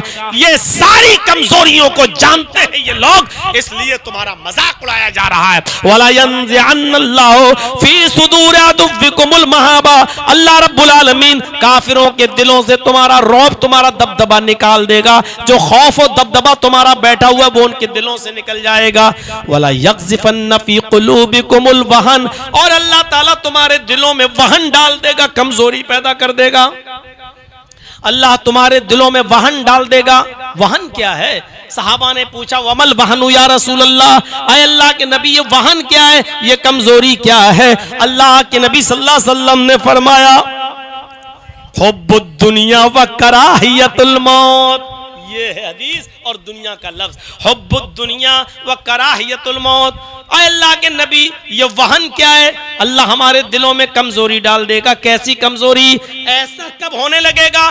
जो चाहेगा हमें मारेगा, जो चाहेगा कत्ल करेगा, जो चाहेगा हमारी मस्जिदों के सामने से जय श्री राम के नारे लगाएगा, जो चाहेगा हमारे घरों पर हरे भगवा झंडा लहराएगा, जो चाहेगा हमारी मस्जिदों पर हरे झंडा भगवा झंडा लहरा देगा, जो चाहेगा हमारा मजाक उड़ाएगा। ये कमजोरी अल्लाह तबारक ताला तुम्हारे दिलों में डाल देगा। यानी ये कब होगा? हुब्बुद दुनिया व कराहियतुल मौत, जब तुम्हारे दिलों में दुनिया की मोहब्बत सवार हो जाएगी। आज दुनिया की मोहब्बत हमें इतनी सवार है, वो मर्रा मरे, हम तो महफूज हैं। आज दुनिया इतनी सवार है कि दूसरा हमारा पड़ोसी भूखा सो रहा है, लेकिन हमारे घर में एयर कंडीशन चल रहा है। हमारे पड़ोस का बच्चा बीमार है, रात भर करा रहा है। हमारे पास 4 व्हीलर गाड़ी है, वो बेचारा गरीब आदमी है, वो नहीं ले जा सकता है। लेकिन हमारे पास हमारे घर के दरवाजे नहीं खुल सकते हैं कि चलो तेरा बेटा बीमार है, ले हम अपनी गाड़ी निकाल रहे हैं 4 व्हीलर, आओ तुम्हें हम अपनी गाड़ी पे बिठा के हॉस्पिटल ले चलते हैं। ये हमदर्दी आज हमारे अंदर से निकल चुकी है, ये खत्म हो गई है। दुनिया की मोहब्बत हमारे दिलों में रच गई और बस गई है। वह कराहियतुल मौत, और मौत को हम ना पसंद करने लगे। अल्लाह मौत कोई मर न जाए, मौत को हम ना पसंद करने लगे हैं। और जब इंसान मौत से डरने लगे और मौत को ना पसंद करने लगे, तो फिर समझ लो कि फिर हमें ये दिन देखना ही पड़ेंगे जो आज हम देख रहे हैं। 4 कुरान की आयतें, 7 हदीसें आपके सामने रख दी हैं दुनिया की हैसियत और औकात बताने के लिए। आइए मेरे भाइयों, दुनिया को मिसल साये के समझो। साया होता है ना, ये साया है। हम खड़े हैं धूप में जब खड़े हुए तो साया पीछे है, आप इधर भागिए, साया आपके पीछे पीछे भागेगा। और आप साये की तरफ मुंह करके भागेंगे तो आप जितनी तेज भागेंगे, आपसे दुगनी रफ्तार से साया भागेगा, जो आपको आगे नहीं निकलने देगा। दुनिया को अपने पीछे भगाओ, दुनिया के पीछे मत भागो। मिसाल पे गौर कर रहे हैं? ये मिसाल मैं दे रहा हूं, दुनिया को अपने पीछे भगाओ। जब तुम दुनिया से भागोगे तो दुनिया तुम्हारे पीछे पीछे भागेगी, और जब तुम साये की तरफ मुंह करके भागोगे तो दुनिया तुमसे आगे आगे भागेगी। आज तुम्हारे पास बाइक है, कल कहोगे मेरे पास फॉर्च्यूनर हो जाए। आज फॉर्च्यूनर हो गई, अब कहोगे कि मेरे पास हेलीकॉप्टर हो जाए। आज एक मकान है, कल कहोगे एक और हो जाए। आज एक गाड़ी है, कल एक और हो जाए। दुनिया की मिसाल तो साये की तरह है, जब तुम उसके सामने भागोगे तो तुम दुनिया को और मांगोगे, हल मिन मजीद, और ये चीज, और एक अच्छा कपड़ा पहन लिया, अब ऐसा ही, और ये फिर एक और।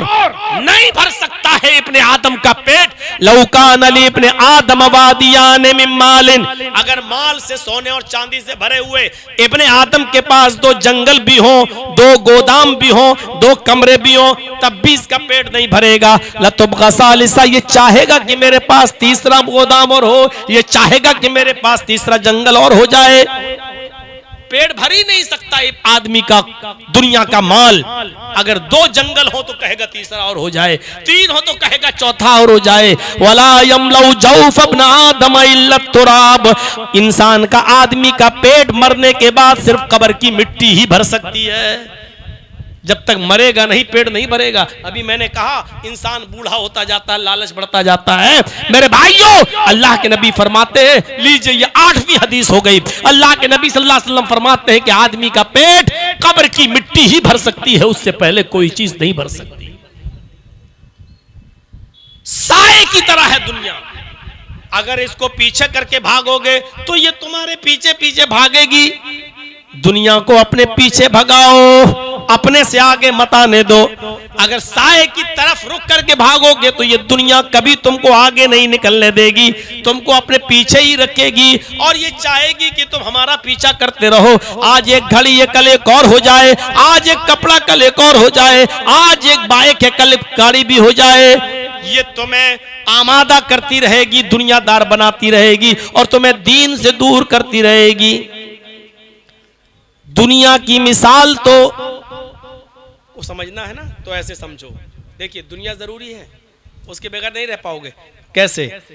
आप सऊदीया गए, दुबई गए, कतर गए, कमाने के लिए गए, मेहनत करने के लिए गए, पैसा कमा कर लाए, 2 साल 4 साल के बाद आए, आपने पैसा कमाया, अब आप अपना घर बनवा रहे हैं। मिसाल देखिएगा, अब आप अपना घर बनवा रहे हैं, घर बनाकर तैयार हो गया, लोग देख रहे हैं माशाअल्लाह, बाहर की कमाई है जी साहब, मेहनत की है, ठीक है, अल्लाह तुम्हें बरकत दे।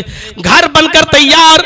अच्छा ये बताइए, जब आप घर बनाते हो आप सेटिंग के साथ, यहां मेहमान खाना बनाओ, यहां मियां बीवी हस्बैंड वाइफ का रूम बनाओ, यहां बच्चों के रूम बनाओ, बड़ी सेटिंग से यहां डाइनिंग रूम बनाओ जहां खाना खाया जाए, यहां किचन बनाओ, यहां गुस्ल खाना बनाओ, यहां टॉयलेट बाथरूम बनाओ। सब होता कि नहीं होता है? बड़ी प्लानिंग के तहत नक्शा पास करके आपने घर बनवाया। गौर कीजिए, आपने गेस्ट रूम भी बनाया, आपने डाइनिंग रूम भी बनाया, आपने बच्चों के रूम भी बनवाए, आपने हस्बैंड वाइफ का कमरा भी बनाया, किचन भी बनवाया, बरामदा भी बनवाया और घर के उसी खास हिस्से के अंदर आपने लैट्रीन भी बनवाई, टॉयलेट भी बनवाई। क्यों? क्योंकि टॉयलेट भी हमारी जिंदगी का एक हिस्सा है। भाई जब आप घर बना रहे हैं तो क्या अब भी जंगलों में जाओगे लैट्रीन करने के लिए? तो आप घर में लैट्रीन भी बनवाते हैं, टॉयलेट भी बनवाते हैं। लेकिन मुझे एक बात बताओ, जितनी देर आप अपने घर में रहते हो क्या टॉयलेट में भी रहते हो? जबकि वो भी आपकी मेहनत की कमाई से बना हुआ है टॉयलेट। उसमें भी आपने संगे मरमर बिछाया है, उसमें भी आपने अच्छा पत्थर बिछाया है, उसको भी आप क्लीन रखते हो, साफ सुथरा रखते हो, उसमें बदबू नहीं आने देते हो। लेकिन घर के कोने में बना हुआ टॉयलेट आप सिर्फ जरूरत के तहत इस्तेमाल करते हो या 24 घंटे इस्तेमाल करते हो? किसी को भी खड़ा करके पूछो क्या 24 घंटे इस्तेमाल करते हो? कहेगा नहीं मौलाना साहब, पागल हो क्या है, लैट्रिन में 24 घंटे कौन बैठेगा? और ज्यादा अगर हमारी तरह कर्रा सख्त मिजाज का हुआ है, लैट्रिन में 24 घंटे बैठो, पत्थर बेचा, हाँ तो अपने बाप को बिठाल दे। लैट्रिन को बनाना जरूरी है। क्यों? क्योंकि वो हमारी जिंदगी का एक हिस्सा है, जरूरियात जिंदगी में शामिल है लैट्रिन का बनाना। आप घर में 24 घंटे रहते हो लेकिन लैट्रिन में मुश्किल से 5 मिनट 10 मिनट, और वो भी अपनी मर्जी से नहीं जाते हो। कोई लैट्रिन में अपनी मर्जी से जाता नहीं, जब जरूरत महसूस होती है तब जाता है। इसका मतलब जरूरत के तहत तुम लैट्रिन को इस्तेमाल कर रहे हो, बाथरूम इस्तेमाल कर रहे हो। बस यही मिसाल है दुनिया की। दुनिया जरूरी है जैसे लैट्रिन घर में बनाना जरूरी है, लेकिन जिस तरह लैट्रिन को आप जरूरत के तहत इस्तेमाल करते हो हर वक्त नहीं, बस ऐसे ही दुनिया को जरूरत के तहत इस्तेमाल करो हर वक्त। समझ गए ना? जिस तरह लैट्रिन घर का एक हिस्सा है, होना जरूरी है, उसी तरीके से दुनिया में आए हो तो जिंदगी गुजारना जरूरी है, दुनिया में आए हो तो दुनिया में रहना जरूरी है। लेकिन जिस तरह घर के बने हुए टॉयलेट को आप 24 घंटे इस्तेमाल नहीं करते हो, इसी तरीके से दुनिया में 24 घंटे दिल मत लगाओ। जिस तरह जरूरत के तहत टॉयलेट और बाथरूम को इस्तेमाल करते हो, उसी तरीके से मेरे भाइयों दुनिया को जरूरत के तहत इस्तेमाल करो। यह है दुनिया की हैसियत। बस एक और मिसाल से समझने की कोशिश करिएगा मेरे प्यारे साथियों, बड़ी प्यारी मिसाल देने जा रहा हूं। मौलाना रूमी, अल्लामा रूमी ने यह मिसाल दी है, बहुत जबरदस्त मिसाल दी है। दुनिया की मिसाल पानी की तरह है। दुनिया क्या है? पानी। और इंसान की मिसाल कश्ती की तरह। कश्ती समझते हैं ना, नाव। दो चीजें हैं, दुनिया पानी की तरह है और इंसान कश्ती की तरह है। अच्छा ये बताओ, कश्ती बगैर पानी के चल जाएगी? नाव को सड़क पे चलाओगे चल जाएगी? नहीं न चलेगी। नाव कहां चलेगी? पानी में।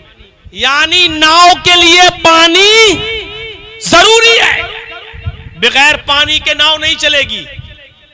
और नाव कौन है? इंसान। और पानी क्या है? दुनिया। इसका मतलब यह हुआ कि इंसान बगैर दुनिया के नहीं चल सकता है। दुनिया की मिसाल पानी है और इंसान की मिसाल कश्ती है, नाव। लेकिन कश्ती बगैर पानी के नहीं चल सकती है। लेकिन याद रखना, कश्ती पानी में चल रही है, जब तक वो पानी के ऊपर है चलेगी, जब तक वो पानी के दाएं बाएं हैं वो चलेगी। भाई आपने दो लकड़ी ले ली, इधर से खींच रहे हैं, इधर से खेप रहे हैं, चल रही है। जब तक वो कश्ती पानी के ऊपर है और इर्द गिर्द है, दाएं बाएं है, कश्ती चलेगी। आपको जहां जाना हो वहां पहुंच जाओगे। लेकिन अगर पानी को कश्ती में सवार करने की कोशिश की, उसी पानी को कश्ती में सवार करने की कोशिश की, उसी पानी को कश्ती में लाने की कोशिश की और पानी को कश्ती में भरने की कोशिश की, तो कश्ती भी डूबेगी और कश्ती चलाने वाला भी डूबेगा। उसमें जो बैठा है वो भी हलाक को बर्बाद होगा। मेरे भाइयों, बस इसी तरीके से दुनिया है, ये इंसान है, इसको दुनिया की जरूरत है जैसे कश्ती को पानी की जरूरत है। लेकिन अगर पानी को कश्ती के ऊपर लाओगे तो कश्ती डूब जाएगी। इसी तरह दुनिया को अगर इंसान अपने सर के ऊपर उठाएगा तो खुद भी डूबेगा और अपनी दुनिया भी बर्बाद कर लेगा। मेरे भाइयों, इस दुनिया में बिल्कुल पानी की कश्ती की तरह रहो। कश्ती पानी के ऊपर रहती है, चलती है, दाएं बाएं रहती है, चलती है। अगर पानी को कश्ती में भर दिया या पानी कश्ती में आ गया तो कश्ती डूब जाएगी। इसी तरीके से अगर दुनिया को हमने अपने ऊपर सवार कर लिया तो हम भी डूब जाएंगे और हमारी दुनिया भी बर्बाद हो जाएगी। दुनिया को अपने सर के ऊपर मत ला दो, दुनिया में जरूरत के तहत चलो बस।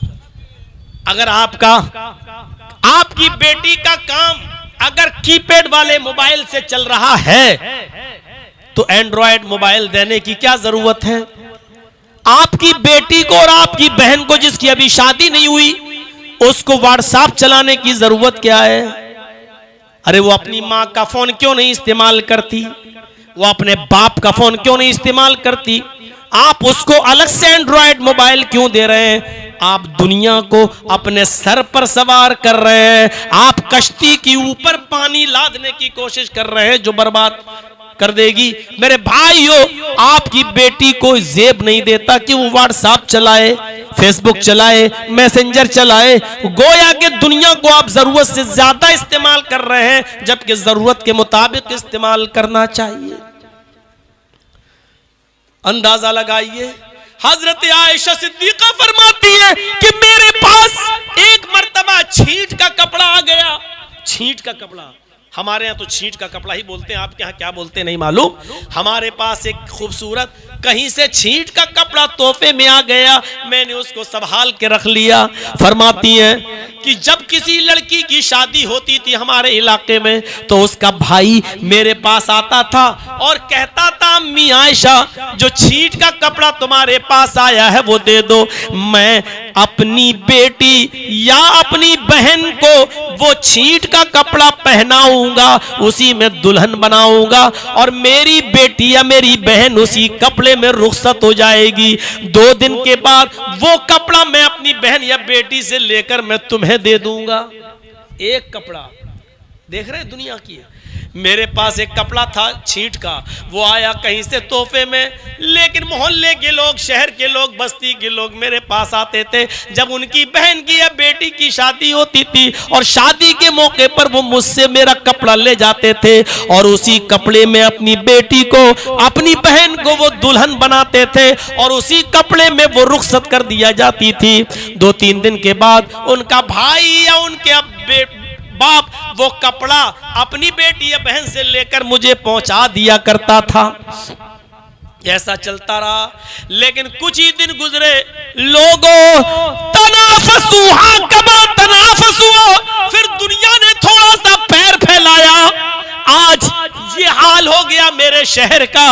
हजरत आयशा फरमाती है अब ये हाल हो गया मेरे शहर का कि अब मैं वही कपड़ा, वही छींट का कपड़ा मैं पहनने के लिए अपनी नौकरानी को देती हूँ, अपनी बांदी को देती हूँ, अपनी लौंडी को देती हूँ, अपने घर में काम करने वाली को वो कपड़ा देती हूँ, तो वो भी नाक और मुंह बनाती है। आज वो कपड़ा मेरी घर की लौंडी भी पहनना गवारा नहीं करती। देख रहे हैं आप, एक दिन था, हजरत आयशा कह रही, एक दिन था कि वो तोहफे में मिला हुआ कपड़ा मुझसे मोहल्ले के लोग ले जाते थे और अपनी बहन और बेटी को उसी कपड़े में दुल्हन बनाकर रुखसत करते थे, और 2-3 दिन के बाद कपड़ा मुझे पहुंचा देते थे। आज दुनिया ने पैर फैला लिए, उस जमाने की बात हजरत आयशा कह रही, आज दुनिया ने पैर फैला लिए, आज इतने पैर फैला लिए कि वही छींट का कपड़ा जो मुझे तोहफे में मिला मैं अपने घर की नौकरानी को देती हूं, तो वो भी पहनने के लिए तैयार नहीं, वो भी नाक भौं चढ़ाती हूं मैं ये कपड़ा पहनूंगी। इसको वो बुरी नजर से देख रही थी कि देखो दुनिया कहां से कहां पहुंच गई। अल्लाह के नबी सल्लल्लाहु अलैहि वसल्लम के पास कहीं से एक रेशम का रुमाल, एक रेशम का कपड़ा आ गया। आप उस कपड़े को देखे हुए थे, चूंकि रेशम मर्द के लिए हराम है इसलिए पहन नहीं सकते थे, लेकिन रेशम का रुमाल है, मुंह पोंछने ओछने के लिए ठीक है, पहनना गलत है, मर्द के लिए पहना नहीं जा सकता। फरमाया रेशम का वो कपड़ा, वो रुमाल कहीं से आ गया। सहाबा किराम उसको देखने लगे, इतना अच्छा, एक जाता दूसरा देखता, दूसरा जाता तीसरा देखता, उन्होंने कभी इतना खूबसूरत और ऐसा रेशमी कपड़ा देखा ही नहीं था। वो देख देख कर खुश होने लगे। ये भी अल्लाह के नबी ने देखा कि ये लोग रेशम के कपड़े को देखकर खुश हो रहे हैं, ऐसा ना हो कि दुनिया की मोहब्बत इनके दिलों में पैदा हो जाए।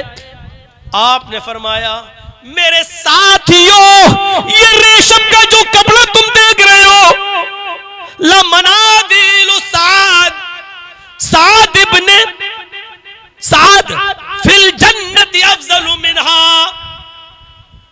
आए मेरे साहबियों, लमनादिल सादिन फिल जन्नति अफजलु मिन हाज़ा, ये रेशम का कपड़ा जो तुम मेरे हाथ में देख रहे हो, साद को, हजरत साद को जन्नत के अंदर जो रेशम का रुमाल मिलेगा, जो रुमाल मिलेगा, जो हैंडकरचीफ मिलेगा, जो दस्ती मिलेगी, वो इस कपड़े से लाख गुना बेहतर होगी। यानी जन्नत के कपड़ों के लिए तैयारी करो, दुनिया के कपड़े की तरफ मत मरो, इसकी तरफ मत दौड़ो।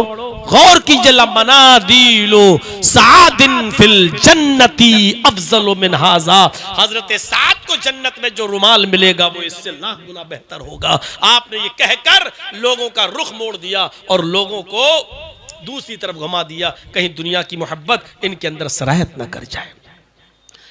सोचिए, एक बार हजरत अबू उबैदा इब्न अल जर्राह को आपने बहरीन भेजा, जाओ वहां के काफिरों से जिजिया और टैक्स का माल लेकर आओ। हजरत अबू उबैदा इब्न अल जर्राह बहरीन गए और वहां से जिजिया और टैक्स का माल लेकर आए। वो सहाबा में तकसीम होना था। मदीने आए, मस्जिद नबवी में पहुंच गए। अंसारियों को, मदीने के अंसारियों को पता चला आज अबू उबैदा इब्न जर्राह बहरीन से बहुत सा माल लेकर आए हैं। सुबह फजर की नमाज के बाद ये माल तकसीम होगा, ये माल बटेगा और हमें भी हमारा हिस्सा मिलेगा। सहाबा किराम रात ही से मस्जिद में जाकर बैठ गए, फजर की अजान से बहुत पहले आ गए और मस्जिद में बैठ गए। ऐसा ना हो कि फजर के वक्त आंख बंद लग जाए, ना उठ पाए और माल से महरूम रह जाएं, तो सब पहले आ गए। अल्लाह के रसूल फजर की नमाज पढ़ाने के लिए जब निकले तो सहाबा किराम से भरी हुई मस्जिद को देखा तो आपने पूछा क्या बात है, आज तो माशाल्लाह मस्जिद खचाखच भरी हुई है। साहबा हंसने लगे जी। फिर आपने कहा अच्छा ओ तुम्हें पता चल गया, इल्म हो गया, अबू उबैदा बहरीन से माल लेकर आए हैं। साहबा ने कहा हाँ अय अल्लाह के रसूल हमें इस बात का पता चल गया है कि वो माल लाए हैं और आज तकसीम होगा। अल्लाह के नबी ने नमाज फजर पढ़ाई और फजर की नमाज पढ़ाने के बाद आप खड़े हो गए और खड़े होने के बाद जो जुमले कहे वो जुमले सुनने के लायक है। मेरे भाइयों, आपने फरमाया अब शिर, खुश हो जाओ, तुम्हें खुशी हो, जो माल लाए हैं हजरत अबू उबैदा वो तुम्हें मिलेगा और तुम्हें पूरा पूरा हिस्सा मिलेगा। आज वो माल तकसीम होगा, मोहम्मद अपने घर कुछ नहीं ले जाएगा, वो सारा माल तुम्हारे दरमियान तकसीम होगा। फिर आपने फरमाया ओ मेरे साथियों, माल का खबर सुनी, माल की खबर सुनी तो आज तुम मस्जिद में आ गए, भर गए, और मस्जिद पहले से खचाखच भर गई। आपने फरमाया मल फक्र अलैकुम, मल फखरा अख्शा अलैकुम, मैं तुम्हारे ऊपर फकीरी के डर से नहीं डरता हूं, यानी मेरे इंतकाल के बाद तुम फकीर हो जाओगे, मुझे इस बात का डर नहीं है। मेरे इंतकाल के बाद तुमसे मालो दौलत छीन ली जाएगी, मुझे इस बात का डर नहीं है। वलाकिन्नी अख्शा अलैकुम अन तुबसतद दुनिया कमा बुसितत अला मन कान कबलहुम अला मन कान कबलकुम।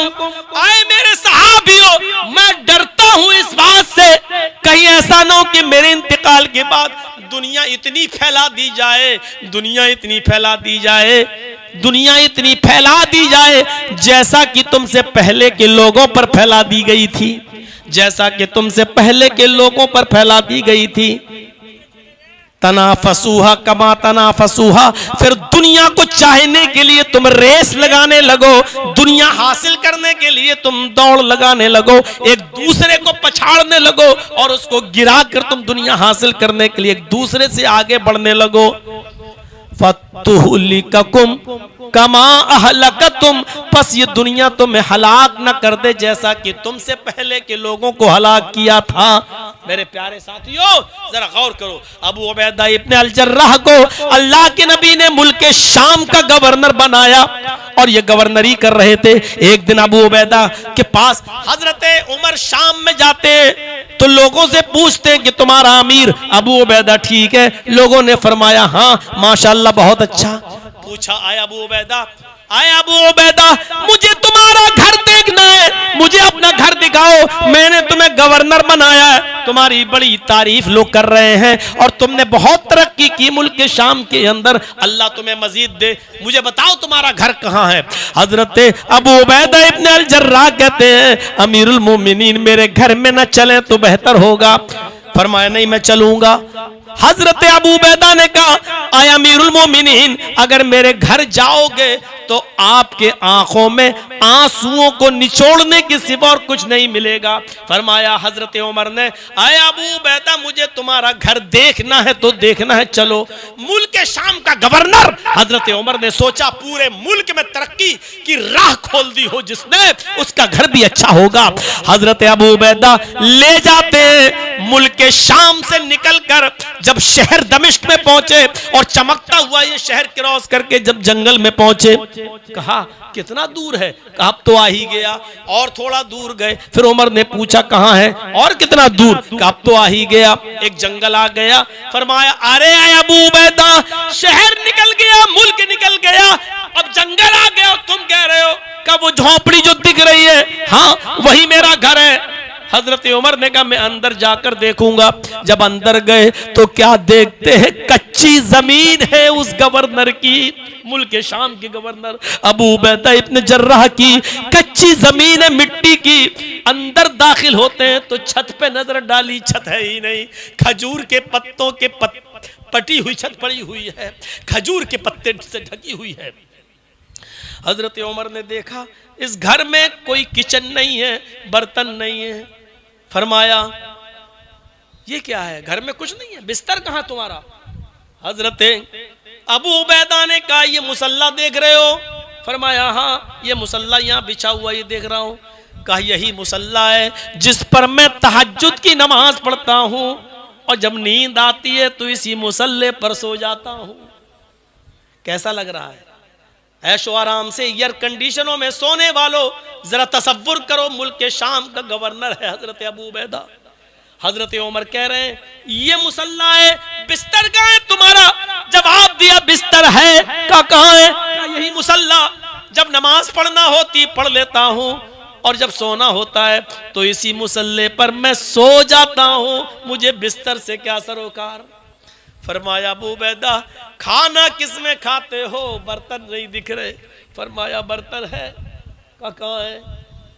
खजूर के पत्तों में, जैसे बिल्कुल ये सेम ऐसे खजूर के पत्तों की छत थी, ऐसी हाथ डाला और इस तरफ बढ़ाया, मिट्टी का एक प्याला उठाया और उठाने के बाद दिखा दिया ये मिट्टी का प्याला है, यही मेरा बर्तन है। कहा इसमें कुछ पड़ा हुआ है, देखें। हजरत उमर ने देखा उस मिट्टी के प्याले में पानी भरा हुआ है और सूखी हुई रोटी उस पानी में पड़ी हुई है। सूखी हुई रोटी उस पानी में पड़ी हुई है। फरमाया आय अबू उबैदा ये क्या है? फरमाया अमीरुल मोमिनीन, आपने मुझे मुल्क के शाम का गवर्नर बनाया, दिन भर लोगों की शिकायतें सुनते सुनते गुजर जाता है। उसी शहर में जब मैं यहां आता हूं तो एक औरत रहती है, मैं उसी से 4-5 दिन की रोटियां बनवा लेता हूं। जब तक वो ताजा रहती है मैं खा लेता हूं, जब सूख जाती है तो उसी रोटी को पानी में डालकर मैं नरम कर लेता हूं और जब फूल जाती है तो इसी रोटी को मैं खा लेता हूं। यही मेरी दुनिया है, यही मेरा घर है, यही मेरा खाना है। ये सुनते हैं हजरत उमर फारूक की आंखों में आंसू आ जाते हैं। जैसी वो रोए तो हजरत अबू उबैदा ने कहा नहीं आय अमीरुल मोमिनीन, आपके आंखों से आंसू अच्छे नहीं लगते। मैंने आपको पहले ही कहा था कि मेरे घर मत चलिए, आपको आंखों से आंसू निचोड़ने के सिवा कुछ नहीं मिलेगा, आपको सिवाय आंसुओं के रोने के और कुछ नहीं मिलेगा। क्या अबू उबैदा जिंदा नहीं रहे? अरे गवर्नर थे, गवर्नर खाना भी खाते थे, भले ही सूखी रोटी, लेकिन दुनिया को जरूरत के तहत इस्तेमाल करते थे। गवर्नर होते चाहते तो सब कुछ इकट्ठा कर लेते, अच्छा घर भी बनवा लेते, अच्छा मकान भी, अच्छा बिस्तर भी, अच्छा किचन भी, सब कुछ, लेकिन किचन का पता नहीं है, बिस्तर का पता नहीं है, मुसल्ला है उसी को पर नमाज पढ़ते हैं और नींद आती है तो उसी पर 2-3 घंटा सो लेते हैं। एक पानी मिट्टी का प्याला है, उसी से पानी पी लेते हैं और जब रोटी सूख जाती है तो उसी में पानी डालकर रोटी को भिगो लेते हैं और नरम करके वही रोटी खा लेते हैं। ये भी तो दुनिया को इस्तेमाल करते थे, लेकिन दुनिया को जरूरत के तहत, दुनिया को कभी अपने सर के ऊपर नहीं बिठाया है। मेरे भाइयों, दुनिया को इस्तेमाल करो, जरूरत के तहत अपने सर के ऊपर इस दुनिया को मत बिठाओ। मुझे 3 बजे निकलना है, 2:45 बज चुके हैं।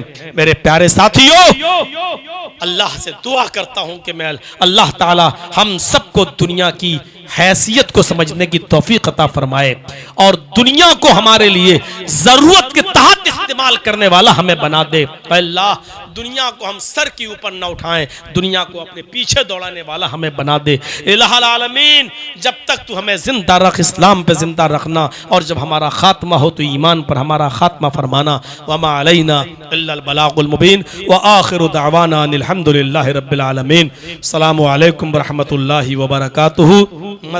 मस्जिद का जलसा है, मस्जिद की तामीर का मामला है। आधे से ज़्यादा लोग जा चुके हैं। हमसे कहा था कि ऐलान कर दीजिएगा, लेकिन बीच में अगर करता तो अच्छा नहीं था। अब मैं अगर करूं तो आप लोग जा चुके हैं, फिर भी मैं 5 मिनट के लिए स्टेज पर बैठा